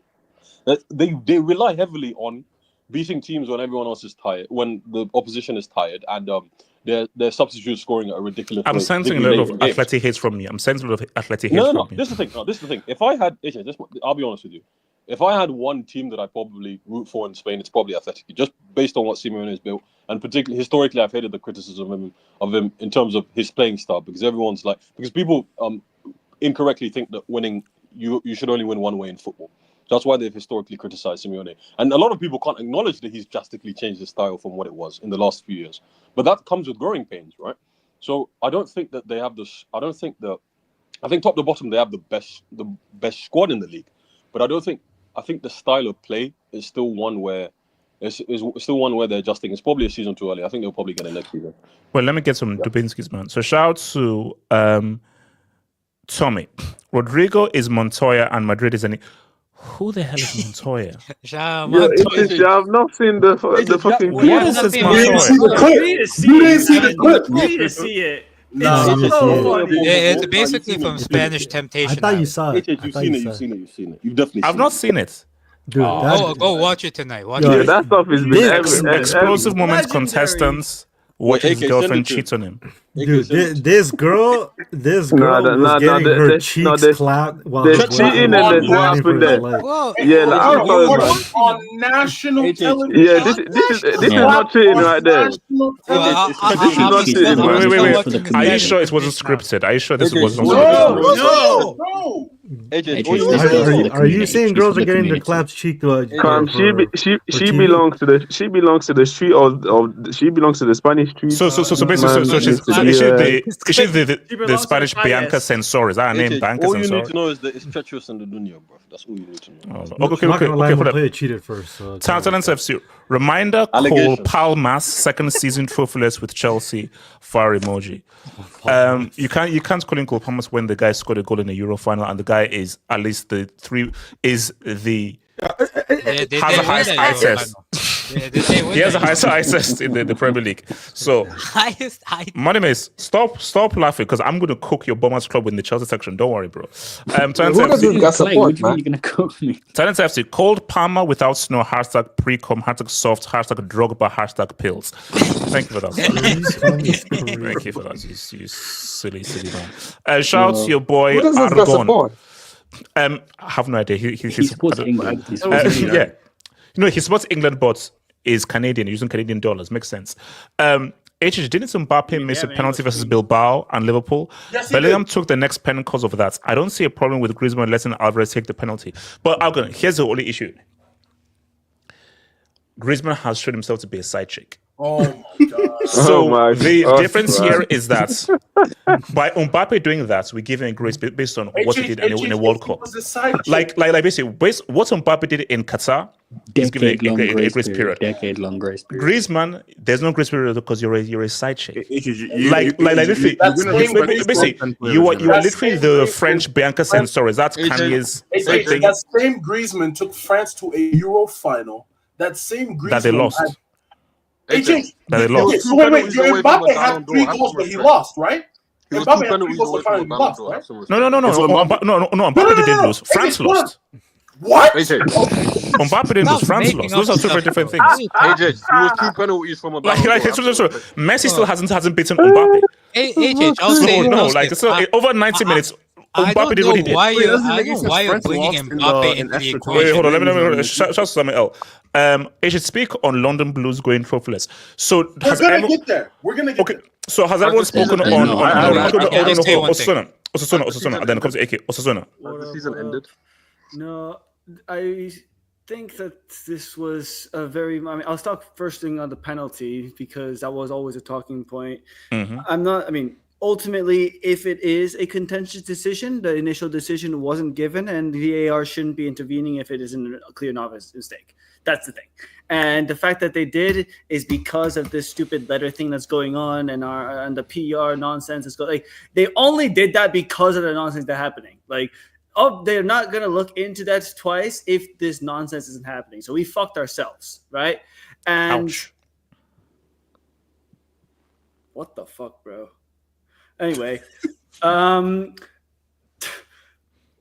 yeah, Vinicius and Mbappe. You can't drop Vinicius. That's not happening. You can't drop Mbappe. That's not happening. It's that as you said earlier, Real Madrid is a club that plays off of names, and these two names are very big, and you will have to figure out a way to make them both work. There's not an option to try and bench one. Now, how do you make it work? What would we do? Vini rejected their first contract renewal offer. Just remember that. Yeah, Saudi, you better learn Arabic, buddy. Wow. Also, to continue. But yeah, I'll teach you some words, Vinny. I mean, go to Saudi. That's cool, and then we may see, you know. But also, Suna, they're saying like it's worth a bill. Yeah, I know heritage, using and everything. Brother, also, for them, $1 billion for those guys is like the $2 Sharmuta tax, okay? tax, man. It's nothing. It's nothing for those guys. They can It's pay that. crazy. Yeah, and A so, billion is nothing. Yes. Yeah, Wait. No, of course it's nothing. What? They can find that under the freaking bed. You know there's no income tax in that country, by the way. So it's a billion take home. It's a billion take home. Take home, man. Wow, guys, I think I'm moving, bro. Nobody's paying you shit. AK, teach me some Arabic. Tell me some Arabic. Wait. Sharmuta. Osuna, AK thinks it's $1 billion. Relax. Osuna. It's not $1 billion. It's $1 billion. Chill. That's like 10 grand. Okay, can I? I'm meeting guys. Osuna, can you just talk? Yes. So if you have a situation where you need to be playing both, the best thing that you can think of is where you play that 4-4-2 again that people have been talking about with the midfield, with an extra midfielder, since it does look like our midfield is just not working right now, right? And you play like last season, but instead of Rodrigo, you have Mbappe, and then Rodrigo gets fucked off. I mean, ultimately, I've thought this about Rodrigo for a while. We don't deserve it, what he does for us. And ultimately, we are Real Madrid. We deserve everything like that. We are paying the guy, right? Like obviously, we deserve what he gives us. However, in the sense that he's so good and he doesn't say much when it comes to the position. We know that that's his favorite position on the left. He could be such a good player, as Ricardo was saying, in any other team. Hell, this guy at Barcelona, well, they have Rafinha, but this guy in a team any team, he'd be fantastic, right? They just bought Marmoush, but if Rodrigo was on the market, if Man City had Rodrigo, he would cook, right? And so, do you think he could cook for us for Chelsea? He'll help us win the league. Absolutely, he would, right? Osasuna, how much you want for Rodrigo, man? I'll take him at Anfield. How much you want for Rodrigo? Bro, you pay like. Listen, it's not happening. Like We're not going to give him up. He wants to stay. He can stay. No. Imagine going from Madrid to live in Liverpool. That stingy club is paying a man who had his dad kidnapped like 30K a year. Yeah, exactly. That's in club. So don't listen to him. 90 mil, 70 Well, here's the thing. He's not going to go because he's not going to get the wages that anywhere close to the wages, right? True. But regardless, we'll throw in some Red Sox tickets. It's cool, bro. Like, what? Nah, drop a break. What? That's stupid. Osuna, keep talking. You also get a signed LeBron jersey? Yeah, LeBron jersey, man. Some Laker tickets, man. No. Osuna, keep talking. 30-minute FaceTime call. Okay, I'm going to stop meeting guys. All right. If he was playing for them, he would be also cooking. But he plays for us, and he still does well for us, right? And as long as he's playing for us, he's going to continue to do good things for us. And he created the goal for us in the second half that ultimately was one of the few chances that we created in that second half. Even though, yes, occasionally Vinicius, by the way, yeah, this guy The reason that Madrid fans are saying to drop him is because of the attitude he has on not only the attitude when it comes to the nonsense of the fouls and red cards and nonsense, but the attitude he has just towards the game in general right now. Do you see what he was doing before the first goal, before the goal that we scored? He was walking. He was not interested in doing anything whatsoever. Even when we score the goal, he is all the way in the left side of the field, just not bothered. Rodrigo is dribbling and getting to the byline, and there's only Bellingham and Mbappe in the box when you could have a third option if Vinicius just makes the run. I think, you see, Vini needs to be careful because what Real did to Cristiano, Vini needs to be very careful. Real Madrid will let you know that we are bigger than any one individual. Because, like for Vini, yes, it's right. You are the face of the team. You are the superstar, and you were critical in leading them to a UCL. But Real Madrid have always been known that anyone is replaceable. So if he thinks that, oh no, I can do this strut run and everything, and I'll still be loved because I'm still the face of this team, no, because Bellingham's getting better. He's improving. We know that Mbappe wants your position. So let's be real. If Vini leaves for Saudi, Real will be fine. Completely fine. Remember, everyone was like, oh my gosh, like Cristiano has left Real Madrid because they'll never win a UCL ever again. Oh yeah, we'll just give you two more UCLs after Cristiano. And that's Cristi freaking Yano, one of the greatest players in the club game. So Vini has realized that you are replaceable. So if you mess around and you think that you're too big for this, Perez will drop you like that. He will drop you like that. And we will have no problems without him. We saw we would have no problems because we played games without him and we were completely fine. Right, but regardless, he's here and he is our best player still currently, technically, and so he has to play, right? But regardless, because of that attitude is what Madrid fans have a problem with this guy. And as soon as the goal goes in, there's new energy, and suddenly he wants to play again. And if you keep doing that, the fans are going to notice this kind of behavior, and they're going to turn on you very, very. They already are turning on him, right? And he has to be careful. And ultimately, I think that he is smart and mature enough to be able to go through that and come out with more success this season, next season, and continue playing for us. But it is the thing that is being noticed, and he does need to be careful. But before we go, so do you still believe you guys will win the league? Yeah. I still think that we'll win the league. I still think these games don't matter. It's not the big team games that are mattering this season. These two other clubs keep dropping points in this month. And yes, we dropped points against Espanyol, right? But it's been happening far less than with Barca and with Atletico Madrid. I think it's still going to be Real Madrid's league. If I may just ask one last question. Please right? go for it. Can I speak after Nomad? If Rodrigo is given one full season on the left wing, are we sure that he can't give you similar numbers as Vinny Jr.? We don't speak on that. He absolutely will not give you. We can't speak on that. He will not. No. It's not more the numbers; it's more the clutch performance. No. It's KJ. It's unfair. Hold on, KJ. It's unfair to say absolutely not. That's because we don't know. But all I'm saying that, which is the point I was making before, is Nomad. My thing is being the guy and having the pressure of being the guy. It does something for you very psychologically. And no, but the reality is, I don't know how Rodrigo will perform when he is the guy. He's never been the guy for Real Madrid.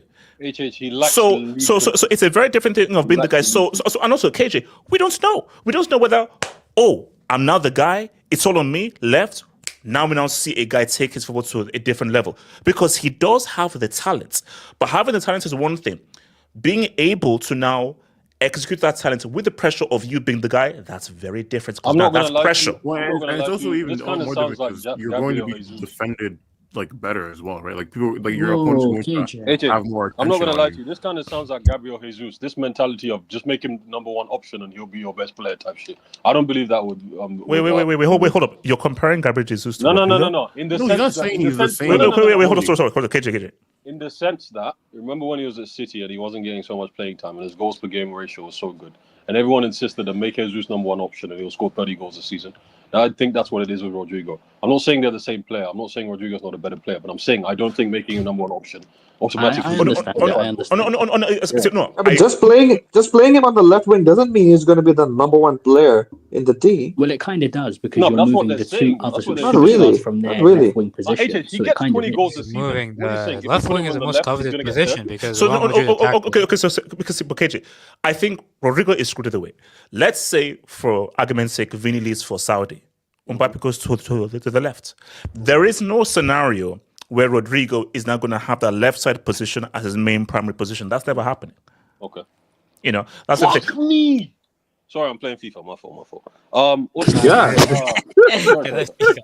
But it's okay. I'm playing Hearthstone right now. Pause. Bro, stop. I'm playing Newcastle in the Carabao Cup quarterfinals. Nottingham Forest. Anyways, hold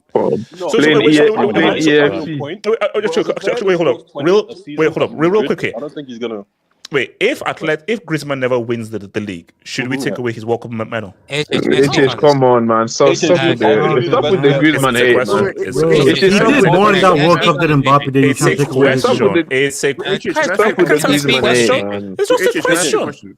Okay, ask what's the question? SK. Wait, hold on, SK. Okay, all nonsense there. Where do you rank Griezmann in his generation of players? Like, top 15. In his generation, your actual answer. So okay, he's not top 5. Top 15. I don't think he's top 10, top 15. What's his generation? I think he's top 10. So how old is this Griezmann? Because he's like 36. So it's like Neymar, Salah, those guys, right? Yes, yeah. Basically, he's the Neymar, Salah. Hazard, wait. Is he Benzema? De Bruyne. No, Benzema. He's So anybody 20. He's Bernardo Silva, I think. He's Bernardo Silva. HH. No. Yeah, HH. He's top 10. Labille, Conte. No. But okay. Did you know what the issue with? Okay, look. Here's the thing. Let me just do a quick Griezmann thing. Well, let me just make this a quick topic. So here's the thing with Griezmann. The thing with Griezmann is, look. He was 2 penalties from how you move to Barca, they don't win the league. By the time you're there, you leave and they win the league. You leave Atleti, they win the league thanks to the racist cannibal. So my issue is that all we have from you, allowing a guy who eats people to win a league without. It's called Gate. No. But my thing though is that so all Griezmann has is reaching a Euro 2016 final that he flopped in. Missing a penalty in a UCL final in 2016 as well. So he missed a penalty in 2016 and being a side chick to Pogba and. He wasn't a side. Hang on. The only thing he's achieved is being a side chick to Mbappe and Pogba. Black excellence. So what are you saying? He wasn't a side chick. Say about Griezmann. Yeah, he wasn't a side. No, he was. No. In 2016. This guy that in 2016 was the best player for France. In 2018, no. Wait.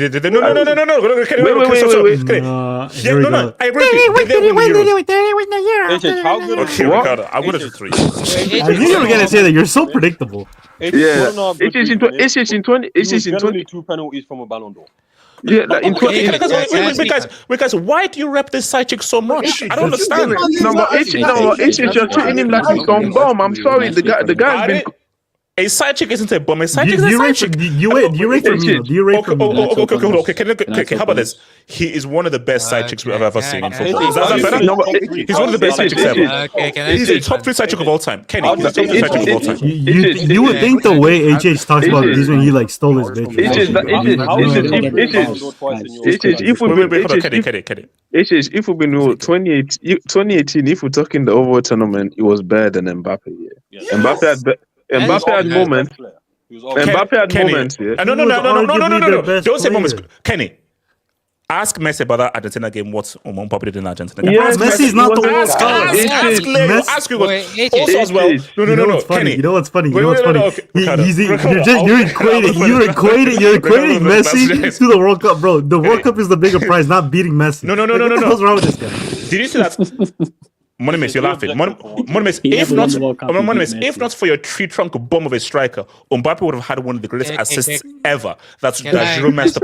And this is the quality of that goal against Croatia in the final. For a 19-year-old, 19. The game was won, bro. And he spun on the block with a 3-piece in a freaking World Cup final in Qatar. What are you talking Yeah, about? but did it win though? Did it win? Kenny, did the side chick get subbed off in the World Cup final? Did that happen? No, it is.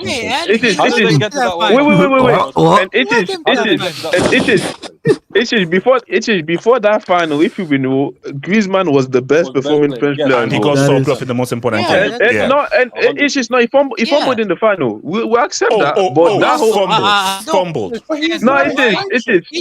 No, Okay. What is wrong in saying that he's a top 3 side chick of all time? What's wrong in saying that? He's not a side chick.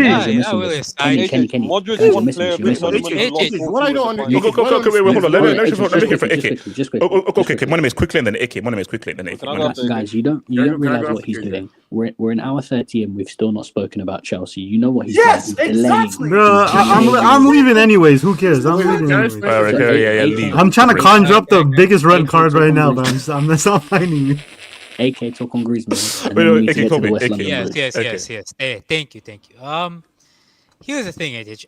I'm not Griezmann's biggest fan. I am with you in that. I'm not Griezmann's biggest fan. Shout out to blackface. Shout out to being racist to Asian people. That's what he did. He did that. Yeah, he was blackface. I think I have it in the top. We're with Dembele as well. So. Yes, with Dembele as well. Wait, Ricardo, aren't you Japanese? He's also racist to Asian people. Okay, Ricardo. Allegedly. Continue. But yes, I am Japanese actually. So he's like the French Justin Trudeau. I also no, Ricardo. We're not putting on any racist images here. AK, continue. Yeah, but overall, I think AK, continue. Just talk. AK, continue. But I don't understand. Number one, I don't understand your hate for Griezmann at a footballing level, especially for France, because that guy was amongst the best players that France had at World Cup, at Euros, and he was not a side chick. He was amongst the best players. A side chick is someone like Steven Nzonzi. That's a side chick. That's a side chick. No, what? Nzonzi? No. Nzonzi is a midfielder. That's not a side chick. It's just like Matuidi is a side chick. Matuidi is a side chick. Matuidi is. Yeah, he's a side chick. Giroud is a side chick, maybe. Yeah. Griezmann is amongst the best players. And number 2. AJ, Tolisso is a side chick. Wait, hold on. AK. Tolisso is a side chick. And number 2, I don't understand why you go after Griezmann but then rep Mbappe. Surely you'd rep the guy who actually did carry France in that World Cup, which was Paul Pogba. I've always repped Labille. I hear more from you about Mbappe 2018 than Pogba 2018. AK, he was 19. You can't rep Pogba because then it takes away from 19. No. AK, for a 19-year-old to do that is insane. It's insane. Who cares, bro? Can somebody check if HH's name was on that Epstein Island list? What are you talking about? Wait, hold on. Let me shout out to Talents FC. Poch 2 Wembley trips. Mascara friends with Pep. Yes. Watch lucid children, like literal children. Like, what are you talking about? Talents FC. LL is Terry Flower's side chick. # black and bald. Shout out to Terry, man. You know, Terry Flowers yesterday was trying to argue that no one laughs at my expense. That's a yellow. No one laughs at my expense. Wait, AJ, did you know Terry Flowers was trying to argue like this week that Ronaldo was the GOAT? Still. What? It's because he played in the Wednesday show. All right, so wait, hold on. Excuse me, might look at the are we talking about Elsie? Are we talking about Elsie? Yeah, we're talking about Chelsea. All right, guys, have a good stream, man. Have a good Ricardo, yeah, piss off, man. So what's it called? Oh yeah, what's Chronicle? Yeah, Chronicle. I'm the biggest Chelsea fan in this panel. Can I still call my club? So SK, before I take to Chelsea, do you see Arsenal ever winning a Champions League? just for argument's sake, do you ever see them winning a UCL? Chronicle happened. If they, Oh my God, I'm leaving, H's. I'm leaving. Okay. SK. If they get a striker, they get an actual 10 that doesn't disguise himself as an 8. They get a 6 that can actually receive the ball from the center backs and turn. Go. No, SK, screw that. Okay, SK. Tell me why we've spent over $1 billion and we don't have a striker? Because SK, you know that for a fact that if we had a striker, we're winning this league. That's a fact. Because we have the best player and the smartest player in the league in Jermaine Palmer. I know that if you paired Jermaine Palmer with an actual striker, we're winning this league easily. So SK, how is that we don't have a striker after spending over $1 billion? How is that possible? So HH, I think I've said this before. This has been a while. So when Abramovich sold, well, I can't really say sold. When the club was stolen from him. Yeah, stolen. He put in a clause that they can't earn any money until they've spent $1 billion, right? So that they can't physically make profit until they've spent $1 billion, right? So if you're an American owner, a venture capitalist who's trying to make money, but you can't do that until you've spent a certain amount of money, what do you have to do, right? You have to spend it as quickly as you can so you can get them that filthy Premier League money, right? But if you spend it on, proven players and proven players don't work out, a la United, now all the money you're probably going to make, you've just wasted it because there's no resale value, right? So if you buy a bunch of test tube babies, right, you play them a decent amount of minutes, guess what? Now after I've spent the bill, I can make money and I can just resell the players that I spent the bill on and make my money back on them. And if they turn out to be good, even better, now I've just made a profit. I think what I said was pretty straightforward, right? Yep. That's how we got where we were. Because when you look at the players that they've brought in, they don't mesh well together. How are you going to get a striker that runs through the channels and dribbles, but then you pair him up with wingers that cross the ball into the box when he's never in the box? How does that make any sense? How are you going to get a 10 that shoots more than he passes in Cole Palmer, but then you bring in an inside forward in Madueke? Like the squad building doesn't make sense. HH, you know what I'm scared for? I'm scared for Caicedo. HH, have you ever read the book Animal Farm? Yeah, of course, 100%. You remember what happened to the horse at the end of the book? Yes. Oh God. Caicedo's that horse, bro. I'm literally every time he plays, he's getting abused. He's getting right into the ground. Like every time he gets a hard shout out tackle, Casey, man. He would have cooked Chelsea. Huh? Every time he gets those hard fouls and he falls, I literally get heart palpitations. I'm like, if this guy goes the season, when I see him holding his knee like that, I'm like, boy. No. It's true. Actually, I was going to say something about Caicedo, but I think it's important. SK, can you talk about Jad? Like Caicedo looks like he's been overworked. Caicedo looks like this guy's been overworked. And then the biggest issue with this team, right, is forget tactics, forget goals.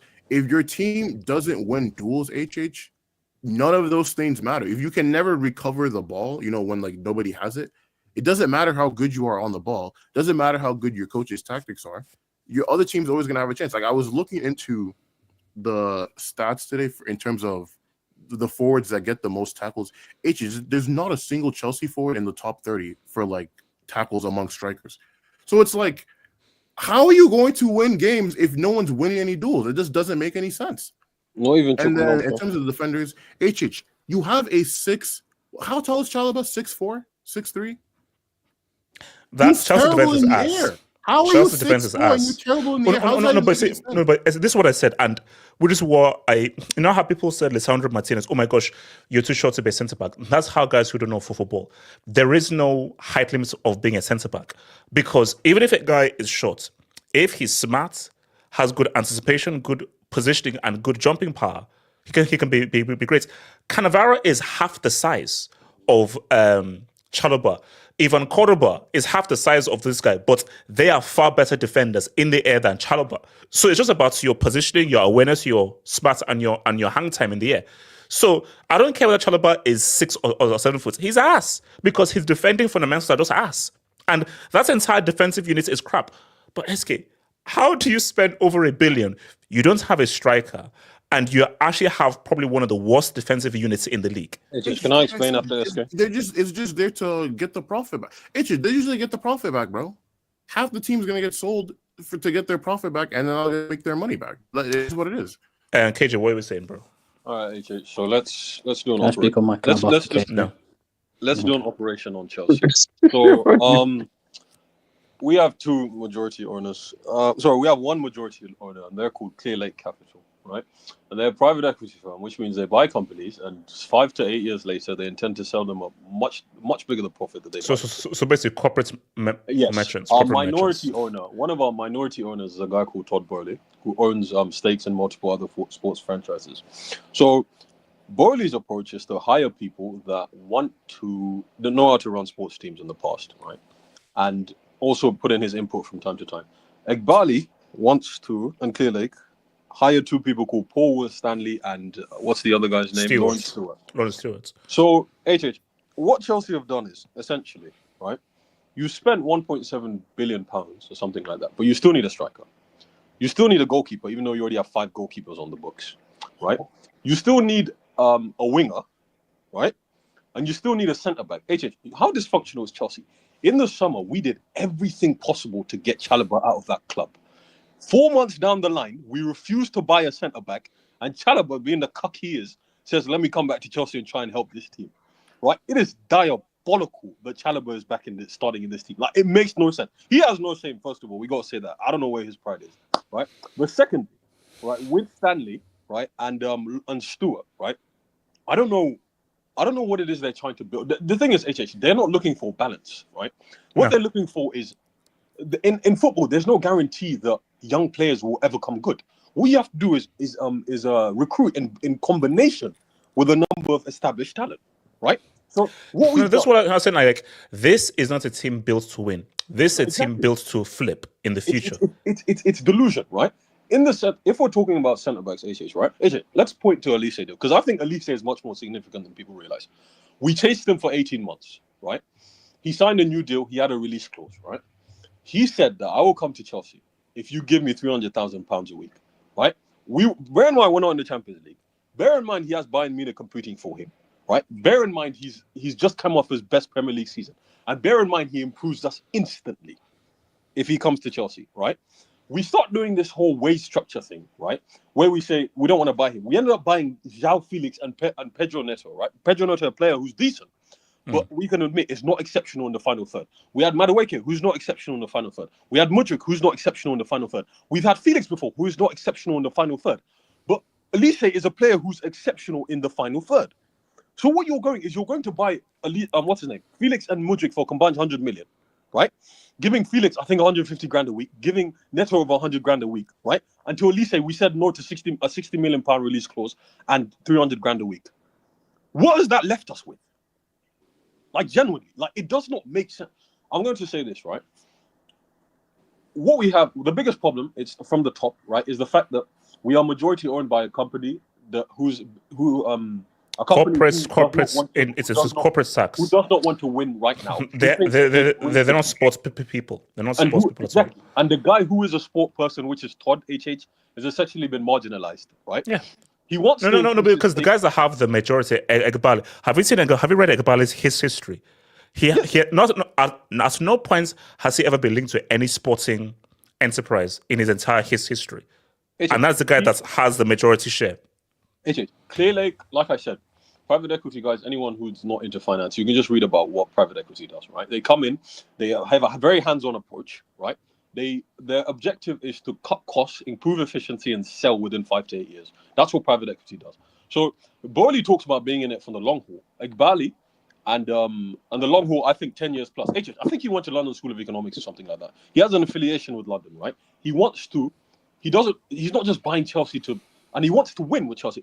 There's some owners, I'll tell you this, right? American owners, you follow NBA, you follow NFL. It's not really about winning. No. That's why there's no relegation, right? No. That's why the TV deals are so good. That's why it's a closed league, right? And that's why the players, relative to the revenue, the players aren't compensated the way they are, right? It's about the owners making consistent streams of money. Okay, right? so wait, go ahead. General That's point. not how it works in European football. No. I'm just saying, general point. Why isn't there more pushback from Chelsea fans when we know that this club is getting screwed over with no lubrication? You want me to tell you the honest truth? What's the honest truth? Wonder kid culture has deluded people in football, right? So the objective, the belief that if you sign the best young players, we're signing the best young players here. What's it called? the belief that development is somehow linear. Buy the best young players in the world, buy 5 attacking midfielders, right? Compete them against each other, right? And they're all, they're all going to come in, right? They're all going to come in and succeed, right? Believe that playing time is not important. Believe that system is important. Believe that managerial approach isn't important. Believe that, Believe that experience in terms of having older players around them is not important, right? What's deluding Chelsea fans is like, this FIFA approach that they have to life, where they think that we'll buy all the best young players, eventually it'll all come together and it'll work, right? Thinking that Win Stanley and Lawrence, right? People who have worked at places like Brighton and Monaco, right? No offense to Brighton and Monaco, but Monaco have done very well since Win Stanley's Lawrence Stewart has left or whatever, and Brighton have still been pretty good at recruitment still since Win Stanley left. So how much credit you're giving those two, I really don't know. For what they did in the past, at least, right? Chelsea is a different kettle of fish, right? We are a team that wins and competes. Brighton and Monaco are not teams that compete and win. Monaco and this kind don't understand. Okay, hold on. I want to bring in K Chronicle. So K Chronicle, thoughts on Chelsea go down the FA Cup and the fact that we still don't have a striker. Hi there, you hear me? Yes. Hi, man. Just want to say, first of all, just shout out to the panel because I've been watching this for like so many years. And like throughout my teenage years, you know, I don't know. I just never expected myself to bring myself on here, but welcome. Yeah, thank you, man. Look, listen, I go to a lot of home and away games. I'm lucky enough to have a season ticket, so link up with me, HH, if you ever want a ticket. Yeah. I'm near the. I'm always when I'm in London. But yeah, continue. You live in London. Stuff. Go. Look, so do you guys remember Sarri Ball? I'll just ask that question first. Yes, Sarri Ball and all that stuff. Yeah, left to right, very predictable, and I feel like I'm getting the similar vibes with this manager as well. You guys want to talk about the higher ups and etc. And of course, it's a given that it's just a big problem at the minute, looking for profit over, you know, actual success at the minute, because you look at the prices of Caicedo, Enzo, and you can arguably say that these are overpriced sort of moves, right? Regardless of their talent, we can tell that these players are just not that sort of level. But when you consider inflation and like sort of prices constantly going up, they see this as undervalued assets here. Like they are going to resell regardless if they're going to make it here or not. There's only a few, about 3 or 4 you can really look at and say they can be a future here. Like, and people always make the assumption, I think KJ mentioned it a little bit. He mentioned that it's not always like, not all these players are going to make it here. People just assume, just because of this wonder kid theory that, just because he's this young, he has so much to grow. It doesn't work like that. Most players prime and they come out of nowhere like mid-20s. Like a lot of the time. Like, do you know the amounts of young? Like, remember Pato? Yes, yeah. And how much hype was around Pato and what happened with him? So the amounts of young players who are really hyped at 2021, 8 out of 10 of those guys don't make it. Yeah. Even 9 out of 10, only 1 or 2 out of 10 really make it and really reach their potential. So the likelihood that young wonder kid that you get at 2021 now becomes a top tier player at 2028 is very unlikely. That's just how football works. Yeah, Bram only did this. Even Bram, when Bram was at Chelsea, I swear he only did this as like a money flip. He only did this as like a a lot of the loan army. It's like what makes sense if you're serious about winning is a mixture. Young players, guys at their peak, and experienced players. Like basically, you need those 3 categories: experience, guys who are ready at their peak, and young players. That's what you need. But yeah. So I mentioned Sarri earlier, and this is what I was talking about. Just how predictable we are in attacking, and when we try and control the ball, like a lot of the time we've got the ball, but there's nothing actually threatening going on. That's wasteful possession. You can, like, we've been in a club where our most successful years have been hit them on the break, soak in the pressure, and then we can beat them on transition. I don't understand why we just want to control the game so hard when we get one shot on target, right? And the goal doesn't even come from that shot on target. If I can remember, I think it was Palmer. I think he tips it over the bar. I think that was the one shot on target. Yes. I was in some terrible view, by the way. Oh my God. If you go to games, do not sit on like the front row. I was by a corner flag, could hardly see opposite. And all the action was like First half, we had a lot of control, and then second half, Brighton had control. So But let me ask you this: was that side. how is it that throughout the whole January window, just even in totality, Chelsea? So remember, we used to have Torren Riflo, Gudjonsen, Hasselbank, Costa, Drogba, all these guys. Chelsea do not have an outside striker. Nico Jackson is a centre player. He's not an out-and-out striker. Yeah, Nkunku is a support striker. How do you have a team and you don't have an out-and-out striker? Because look at Isaac, look at Haaland, look at Jota, Darwin Núñez. Those are out-and-out strikers. Yeah. Well, I mean, I wouldn't quite say Jota's an out. Yeah, Jota. I get what you're saying. I get what you're saying. Thank you for that wisdom, respect, by the way. Yeah. But Nkunku is just seriously misprofiled at this club. Seriously misprofiled. I mean, thank you. We constantly play him on the wing outside. What do you expect a guy that's so direct and someone that relies on a ball over the top? Like the time when Nkunku is a good goal scorer is when he's clinical and one-on-one over the top. He has to have the space to go in behind. We keep trying to tip around. Nkunku is like in these positions where he hasn't got a lot of time to think. He is not making the right moves at all. And our fans got very frustrated with him. No, because again, like, if you can remember how Leipzig used to play with Nkunku and how Chelsea play, those are two very different play styles. Like if you see the average position of him today, I was keeping a good eye on him today specifically. He drops a lot deeper. So even when we do think, formation wise, that he's playing in striker, it's not the case. We had nobody up front today. No, because that's why. Like, bro, I was like, okay, look, there's no point in me watching this because the amounts of times that Nkunku would be dropping deep and it's like, there's nobody in the box. So if Neto anybody gets to the byline, you're crossing to who? And also, you can't, the way football is, it's about characteristics. You can't force someone into a characteristic. You can't force Nkunku to be a guy who's always making those runs. That just comes naturally to you. It doesn't come natural to him to be making those runs and always be in and around that box. It's a similar thing it's a similar issue that Arsenal have. Arsenal does have a guy who understands 18-yard box dimensions and understands the dimensions of where to be and to position yourself in that box. They're trying out that 9-to-5 striker again, like we tried. Is he really misprofiling? Because I'm like, they know that last season when we bought him, they never played in that position. Even this season, the manager keeps saying this guy is not number 9. He plays him as a number 9. But also, can you remember? This was, correct me if I'm wrong, wasn't Nkunku Potter's guy, or was that Potter's guy? It was Potter's guy. No, it's not Potter. No, we need to stop with this. These are not guys. These are players that the board buy. Like managers over here, they have no say on who the clubs buy. When the club buys a player, it's not no Maresca player. It's not a Poch player. It's not a Potter player. The clubs buy players for this coach to coach them.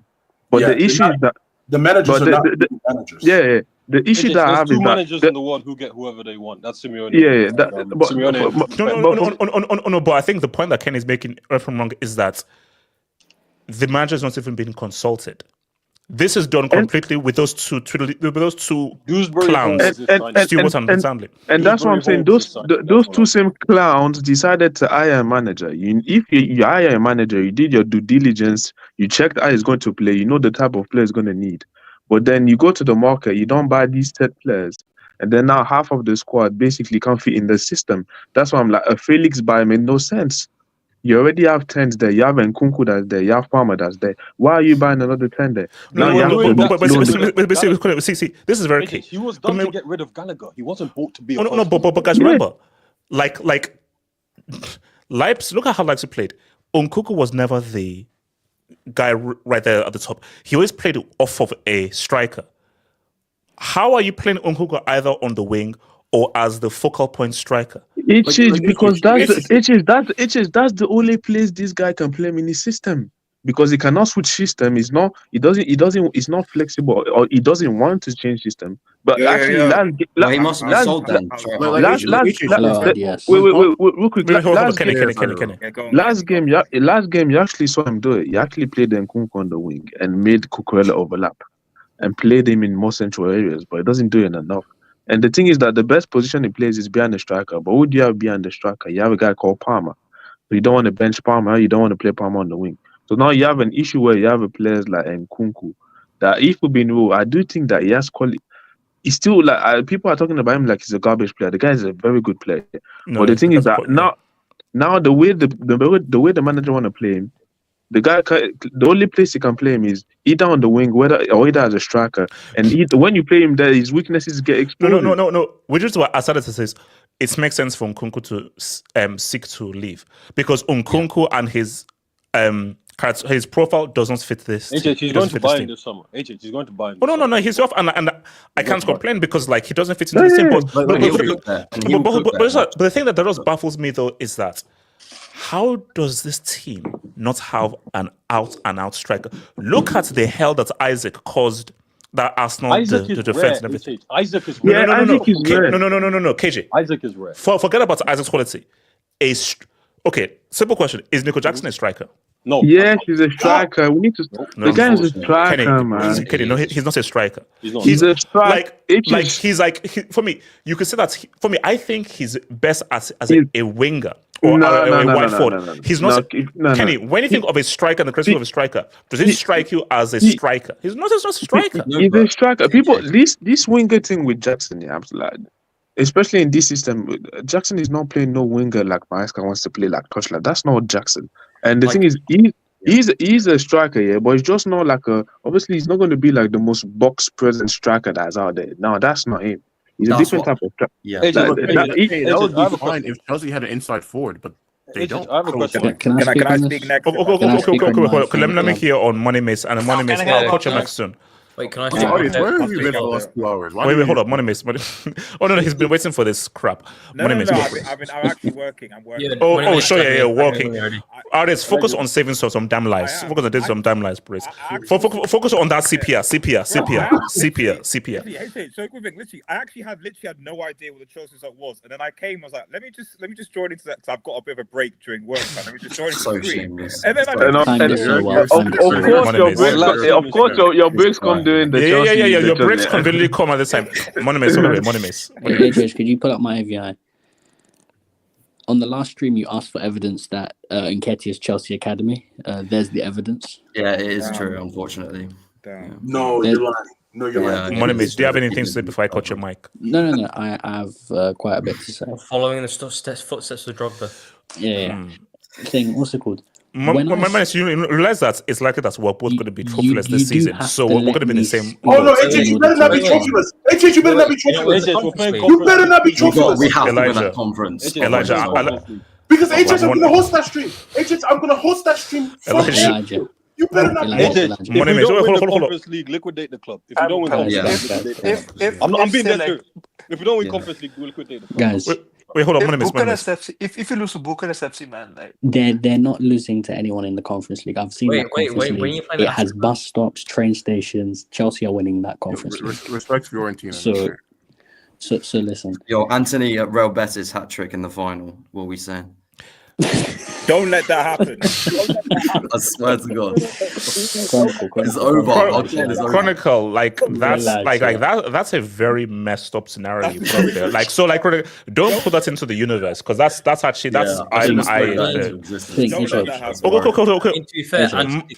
Money Mace, you've never won the Champions League. We don't in 2018. Okay, continue.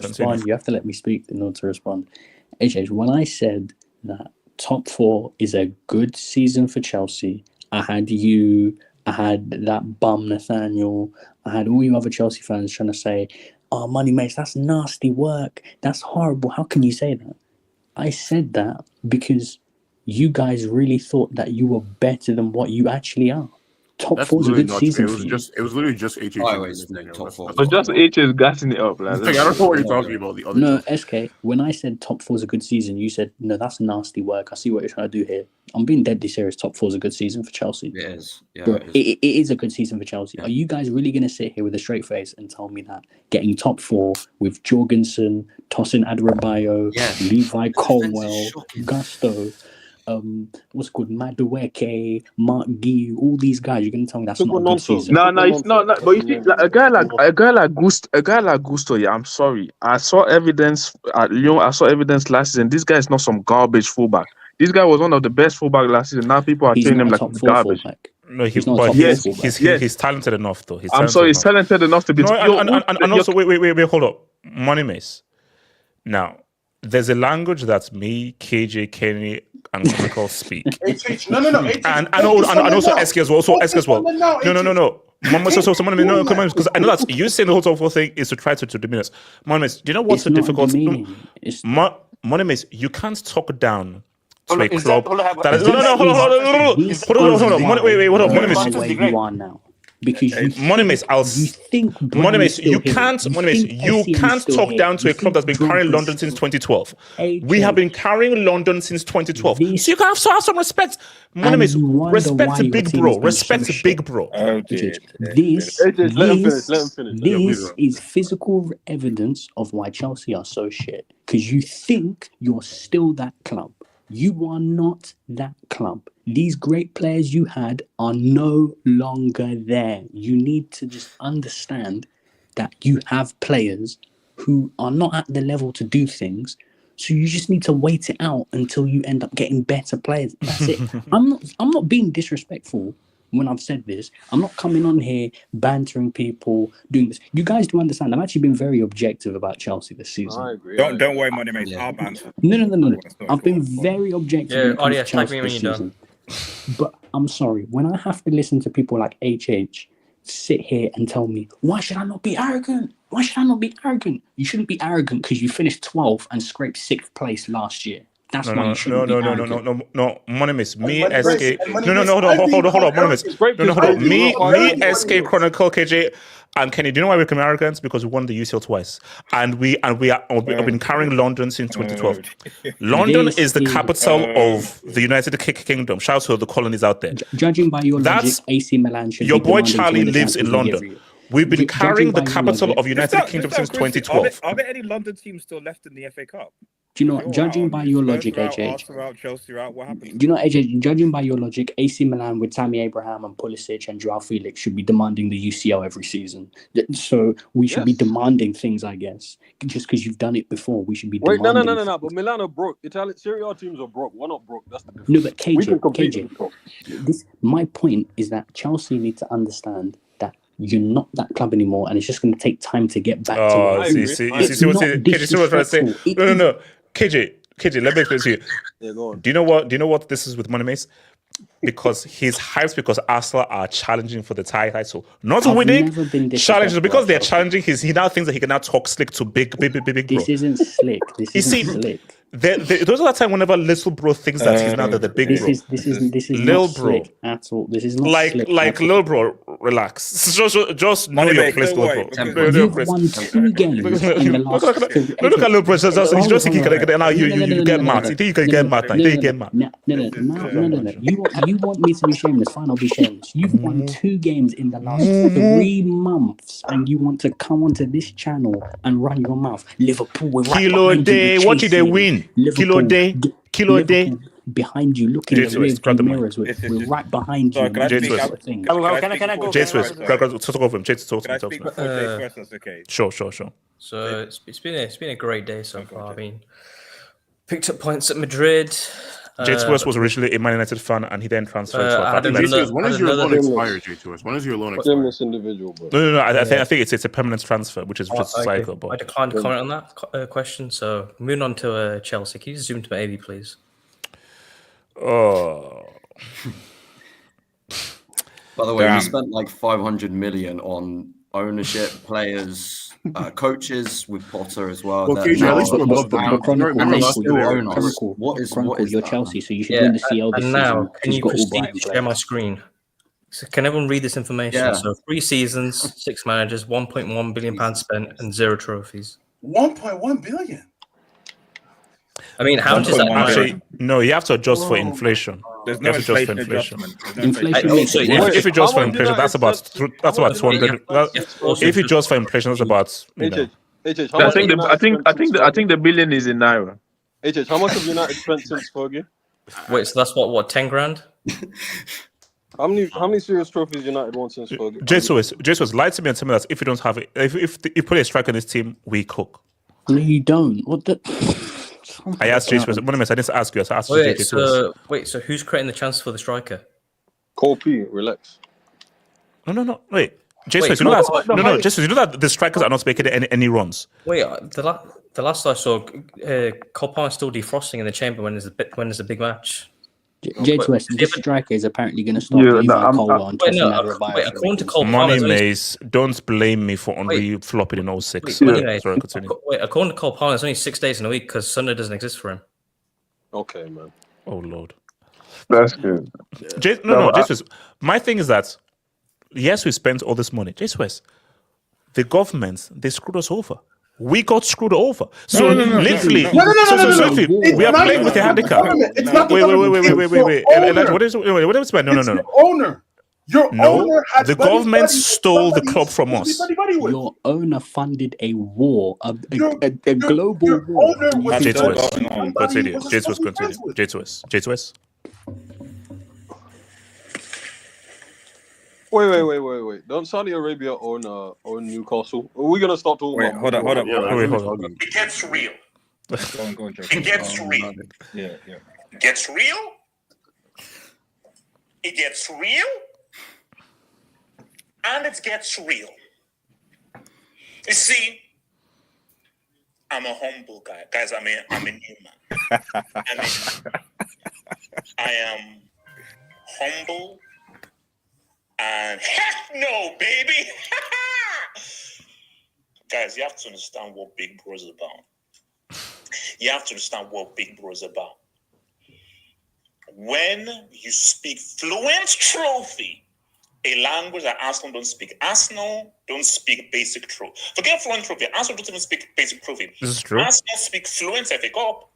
They don't speak basic trophy, and they don't even know the first syllables or the first words of. I sounded so happy.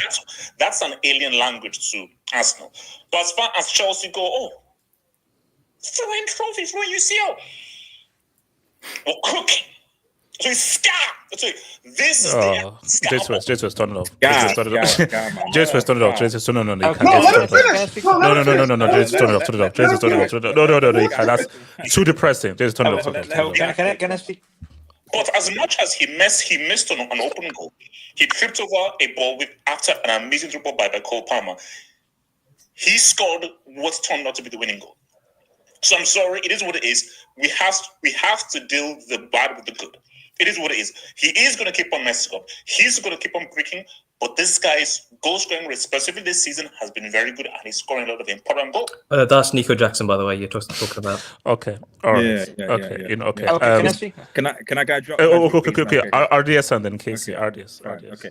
I actually was being serious because I've been working and I'm not just. I have no idea what the FA Cup scoreline. The only scoreline I know, because actually when I came here, I thought, oh wow, I'm going to be able to cook Pet, because how do you drop 250 million in January and struggle to beat Leighton?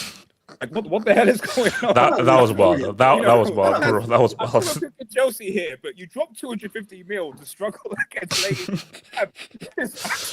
Basically, being 1-0 down against Leighton Orient is wild, bro. That's wild. You see the goal they scored as well. Yeah. No. The goal was amazing. So I was but you dropped you dropped a quarter of a bill. You dropped a quarter of a bill, and it's like you're struggling to beat Leighton. Like so that's actually what I wanted to cook. So when I came and saw Chelsea, I thought that's what we were talking about. And then that's when I saw Chelsea out of the FA Cup, and I was like, what the hell? Because we had a discussion forward on Twitter about big teams, etc. So I assumed when he was talking with Chess that Chelsea were going to win this game. Unfortunately not. Listen, HH, it's tricky for Chelsea right now. It's quite tricky for Chelsea right now. You've got a Madrid guy who is, I don't know, is he still being banned with drugs? Dropping N-bombs. You've got even women's team, Sam Kerr, who's also saying racist stuff. Jesus. Like, it's actually getting quite it's at the point where I'm like, you say Chelsea have trophies, but they seem to be more known for their activities outside of the club. Like this is like a shout out to getting kicked off trains as well. Yeah, man. Like it's like JLFC, man, with this club. Like you're more known for your criminal activities than you actually are for what you actually win. It's actually quite sad. Look, Glory Days will be back again. I know. Glory Days will be back again. It's like I keep on telling you, it's like, when are Chelsea going to win? A trophy next. Whatever you say about United and you're clowning. At the end of the day, Ten Hag, as bad as he was, left with 2 trophies. We don't know when Chelsea are going to win a trophy next, despite spending $1 billion. We don't know, and so where do Chelsea go from here, HH? I don't know, because we went from a title challenging season to are Chelsea, do you think, going to finish ahead of Bournemouth? Because Bournemouth and Newcastle are cooking. Will United finish ahead of Bournemouth? Oh, of course not. No. SK, I wasn't even going to say anything. I wasn't going to say anything. SK, of course not. But see the difference is SK is that when United get knocked out of the Europa League and the FA Cup, then by all means you can cook Manchester United as much as you want. You can cook them absolutely 100% because we are Europe and there's no way we can get it. But the thing is, right now, Chelsea, despite the money that they spent, we were told progress. We were told they were supposed to achieve top 4. That was what we were told, SK. So you can't tell me. Has the season ended? Has the season ended yet? You can't tell me as a Chelsea fan that you accept progress despite sacking Poch, because people wanted Poch sacked, and despite finishing 6th, that you finish spending more money and you're finishing less than 6th and you don't get Champions League. That's just not acceptable for Chelsea. Also, not having won a trophy. You've not won a trophy in almost any trophy in almost up to 5 years now. Like that can't be acceptable for Chelsea Football Club, surely. It's still technically less than 4. No, RDS, forget just ownership. Even look at their own fans. Let me just make one final. 5 years is diabolical. No. Okay, the guy talking. He's not seen a UCL trophy since 08. Since he was in primary school. It's fine. Since he was in primary school. Since I was like 5 years old. I was 5 years old when United. 2008. That's fine. When basically the last time United won the UCL was when you saw the first movie from the MCU. That's when the MCU started. That's Obama administration. That's yes. It's pre Obama actually. That's great. No, it's not. No, 08. Yeah, Obama started in 09. Oh, okay. Oh, yeah. You're lucky that we even acknowledge your trophies that are dipped in blood for crying out loud. Oh, this whole thing. Look at RDS. It is what it is. We're one of the biggest clubs in the world. We won the UCL twice, Europa League twice. We still have the best defensive record, and we still have the player with the most Lala in the league in Jermaine. I get it. I'm sorry. It's just Chelsea have the only trophies associated with genocide. It's crazy. So anyway, let me just focus on practice. The last point I want to make is, I'm sorry, HH. If we get a real Betis final with Chelsea, no, Anthony. It's Anthony. Please don't. Anthony, you have to. I have to host the stream. God forbid it. Like I said, I rebuke that. I rebuke that. I have to HH. I have to stream without. Wait, hold on. Okay, so Casey, what are you saying, Casey? Can I speak up to Casey? Casey, you know that was peak mess in 2012. You realize that? We had 10 you like the older versions of ChatGPT, like probably 2.5 or 2.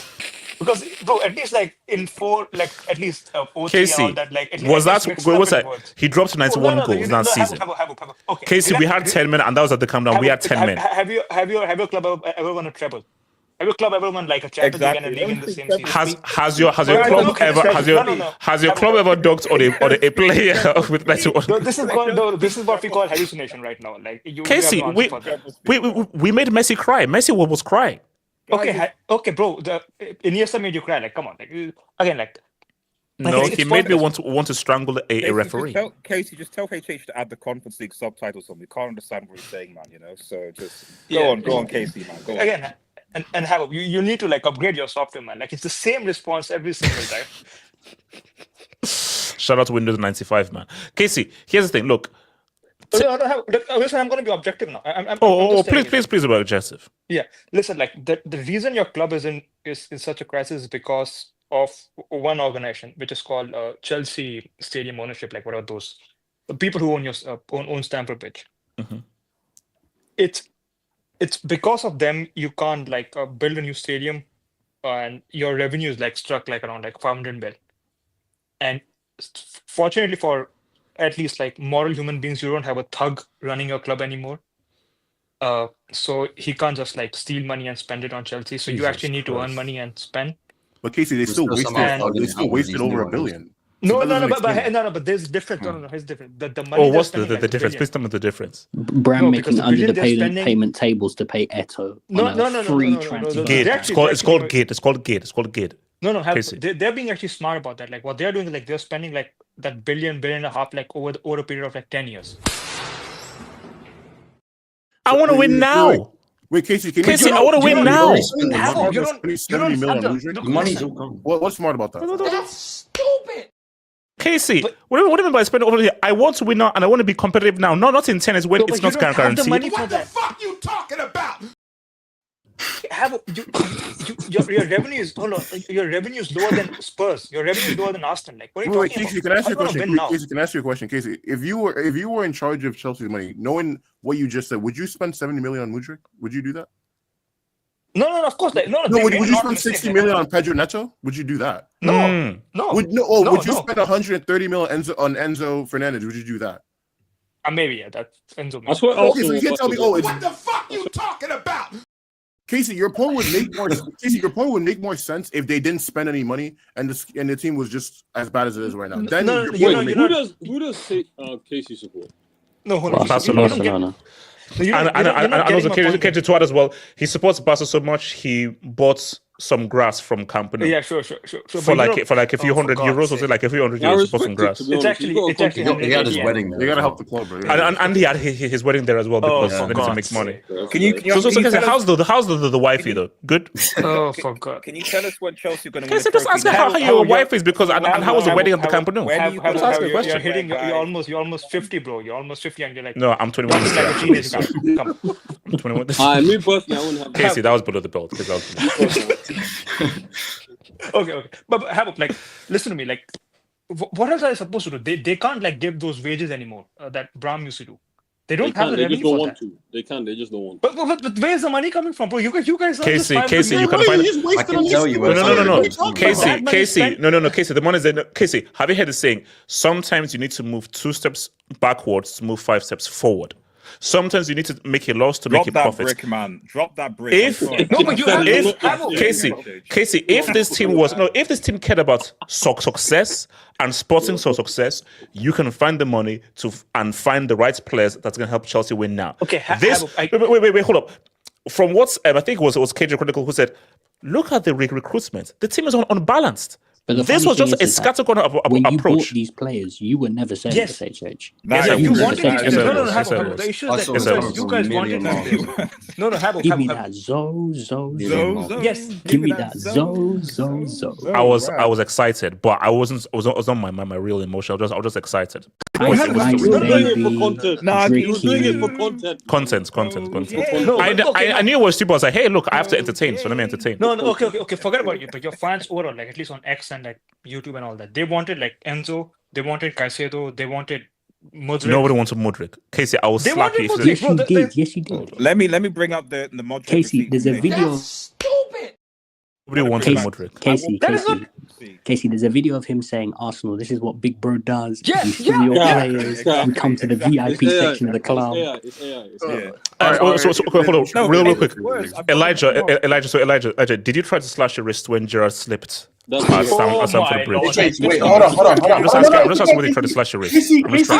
Because Elijah, you were so close to winning that league. Because if you had beaten us, but did you try to slash your wrist when he slipped? I'm just asking. Did you try to slash your wrist? No, but HH, hold on. Elijah, are there any marks on your wrists? Okay. HH, how did you feel when you lost 7 straight domestic cup finals? Can I respond? You want to respond? Can I respond? No, hold on. Can I respond? Didn't you lose to us in 3 straight finals? When no. Here's the thing. When I go to the bridge and I look at those UCL trophies, I sleep well at night. No, I sleep well at night with those 2 UCL trophies. I sleep well at night. I've seen your trophy cabinet. How many Europa Leagues have you won? In your lifetime, we have 3. Can you brave, please? No. I said Europa Leagues. Don't go to the freaking 80s. No, we have 3 of those. And we have 6 UCLs. Elijah, in your lifetime, we were more successful. Brave yourself, please. I know you have a bit of PTSD from Pep. Don't do this in your lifetime thing. Yes, lifetime tax, lifetime tax, lifetime exist. No, hold on, but Lifetime in exist. your life, Thank KJ, thank you. Elijah, we have Elijah. You have seen Chelsea win more European trophies than Liverpool. What were you before Bram? You did not see Matt. No, it doesn't matter. Bramless. Hey. The club was sold for a pound. Elijah, you did not see Bill Shankly, you did not see Dalglish, you did not see That's you did not see Matt Busby, you did not see you saw James Spearing and Roy And Chelsea doesn't have that. Yes. No, but Elijah, the point you saw Roy you're missing, Hodgson Chelsea doesn't have that. No, but you saw Roy Hodgson and Ella Diouf. Elijah, the point you're missing is that you see Chelsea fans, they've seen all of this in their lifetime, yet for some reason they were dancing and singing for being second place this season. Second place, they're dancing, they're singing. Wait, shout out to Nabil. Chelsea were sunned by their sister club. Go figure. I know the team that takes our leftovers. Let's go back. Let's stick to the topic. I know the team that takes our leftovers ain't chatting. Let's stick to the topic at hand, which was today's game. Sure. Outside of a deflection shot or a deflected pass that went into the back of the net by Cole Palmer, what else did Chelsea do in this game? Nothing. We are being sabotaged by a manager and by a horrible ownership. This is where I start. This is where I feel bad for the match-going fan. My heart really goes out to the match-going fans. Shout out to K Chronicle. He was there. Chronicle was there. I'm going Brighton away again in like 3 days, so I don't know what I'm thinking. Who spend their hard-earning money? They maybe work 40 hours, 80 hours every 2 weeks to get that money, and they spend it on a club that Chronicle, just sell that ticket, bro. They don't reward the fans for their sacrifice. That's where my issue is, HH. See, if you're a City fan, you get rewarded for your sacrifice. If you're and financial doping, so. you get rewarded for your sacrifice. You're a Barca fan, you get rewarded for your sacrifice. But if you're a Chelsea fan at the current moment, you do not get rewarded for your sacrifice. Listen, this is my view. Why should someone like Chronicle? Why should someone like who is spending money to go watch? Our stadium is in a nicer place than yours, and they're getting nothing out of it. Our stadium is in a nicer place. No. Chronicle is supporting one of the biggest clubs in the world. He's supporting one of the biggest clubs in the world. Yeah, but when you're supporting one of the quote-unquote biggest clubs in the world, I'm supposed to get something of my value. I'm supposed to get a return in my investment. Elijah, the value is watching Conference League football. That's the value. Worry about being 15th. Hold on, Chronicle. So I get what Elijah's saying here. I mean, it is hard.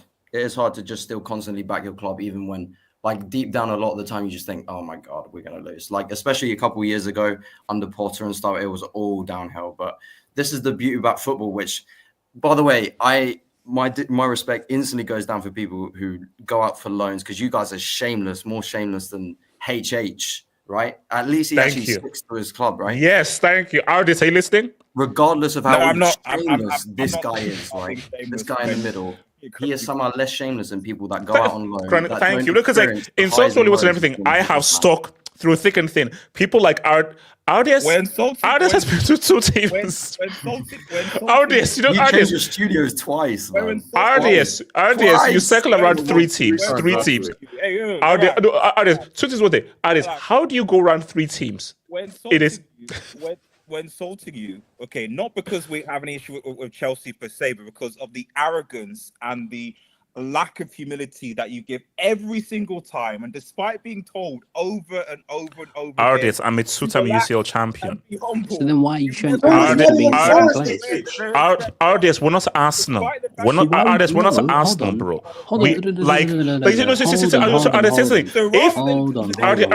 If I was an Arsenal fan, I should be humble, and I would be humble. I'm a Chelsea fan. I'm not supposed to be humble. No. I'm not going to let you speak. How dare you call yourself a big club and then start dancing, twerking, salivating for second place? Your fans literally Money Mace, you've never won the Champions League. You're not Money Mace. This convo is above your pay grade. You've never won UCL, so it's above your pay grade. What are you talking about? Chronicle. I'm not talking about Chelsea fans. I'm AJ, talking why did about they even get let into the KH. building, bro? KJ, I have no idea. No, KJ, KJ, this is the most delusional advice. And KJ, that's why I love. You've never won the Champions League, and you want to talk about big club or what big clubs do. You have no. See, at least artists can talk about it. Can I You say can't. something? You don't What the hell? Monmouth, you're little bro. Know your place. You're a little bro. Know your place. What the heck? Can I just say something? Hold on. Say what? Say what?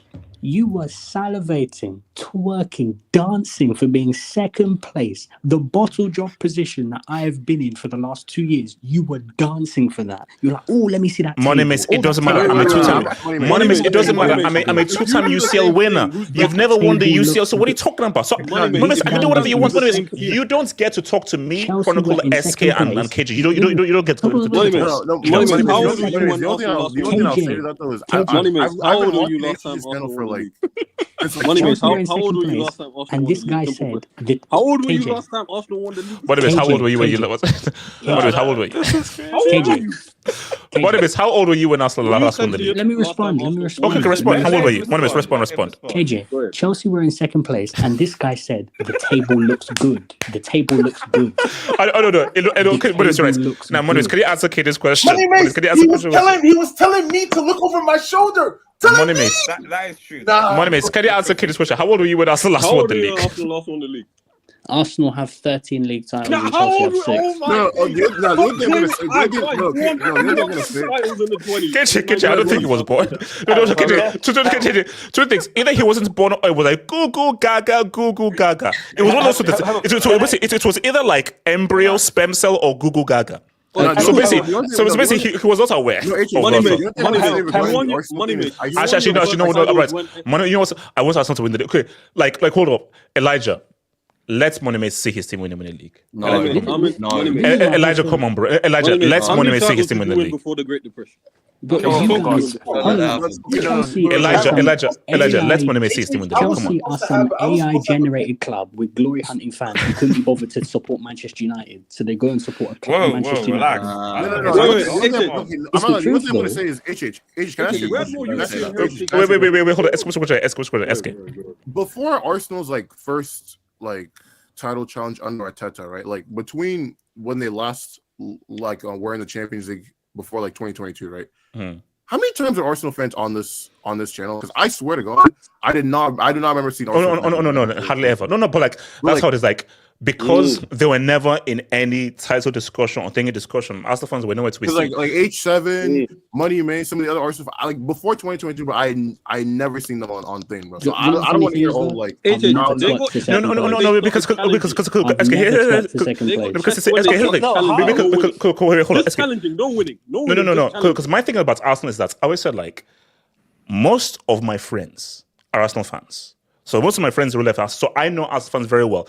And the place that I used to live at is actually very close to the Emirates Stadium. So I've actually grown up around many Arsenal fans. And some of my favorite players are Arsenal people. But what I just say to myself is that Arsenal, they're not a big club. I don't view them as a big club. I just view them as a very popular club with a lot of players. But basically, put it this way. Okay, why are we talking about Arsenal? It's about Chelsea. Why? No. Casey, do you want to say? No, because money's right at Hold on. Listen. When we talk Chelsea, Barca, Real Madrid, Liverpool, those are big clubs. That's a big club. Arsenal, that's tier 2. AJ, you want me to be honest? They're a big club in the way. They're a big club at home like Fiorentina or Roma. That's what it is.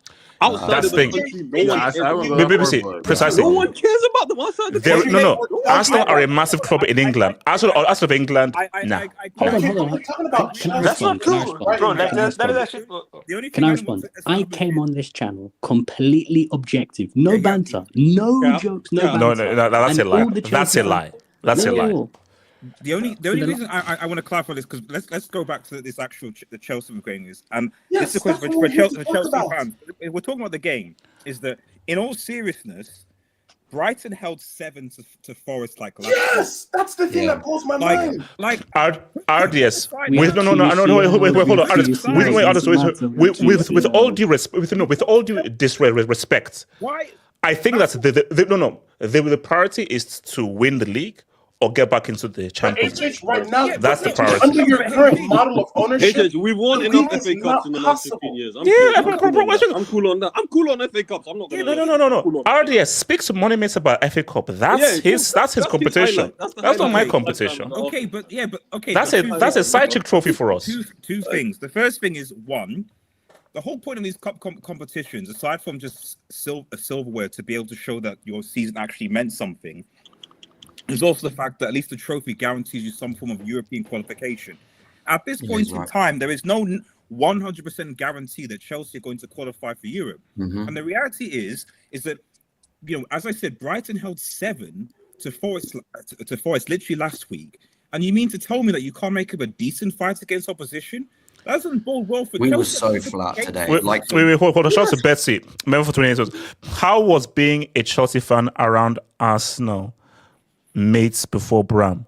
What? He wasn't a Chelsea fan before Bram. No. Again, people think I'm lying and everything, and people don't know. Shout out to Bill, and Bill will know this. Shout out to Bill. I've been a Chelsea fan during the Ken. We went to school. He's lying. I've known him since okay. Basically, I've known him for a long time. So no, basically, because you see, Bill, one of my best friends, he's an Arsenal fan, and I'm a Chelsea fan. And bro, we've been arguing since we were freaking young. So I've known that guy for like a longest time. So I've been a Chelsea fan through the Ken Bates era, bro. Ed De Hoy, Michael Dewberry, Graham Lesso. Those were my guys from the days. Those are guys. What's it called? Tori Andre Flo, Dennis Wise. Can I speak, HH? Bro, Gianfranco. What's it called? Yeah. This jersey. Okay. What's it called? Cause. And then Autoglass. Before remember those were Cause and then the Autoglass. We get that. The Autoglass days, I was there. I was there at the Autoglass days. Coming sixth every season. That was coming sixth every season. Can I ask you a question? Like, is it possible that like Bram was just a noise in your club's history, and now you're returning back to the equilibrium? No. Yes, it is. No. It clearly is. Casey, no. Casey, Bram came and raised the profile. It's now our job to maintain the profile. But that's what we call a noise. No, Casey, don't, Casey. It's not, no, Casey, it's not a noise. He raised the profile. It's now the job for the people to now maintain the profile. And Casey, my annoyance is you bozos, you've come in and not maintained the standards that Bram lifted. That's my annoyance. But my question is like, what if that was just a noise? Like that. It wasn't noise. Casey, I'm telling you, it wasn't noise. We went through a 20-year period with him where we won everything multiple times. So like, we obviously are going to talk. Before Bram, you just had like one league. No, before Bram, you had one league. That's it. You never did that before. We were the most successful Premier League team under Bram. So over these. Wait, what? But then you're proving my point, though. Like that's what I'm trying to say. Yeah, I mean, proof that any club could have been Chelsea. Okay, no. You could have been us. You could have been us. Wait, hold on, guys. I've got to go. Guys, I'll see you Sunday. User preview, and remember, Super Bowl review.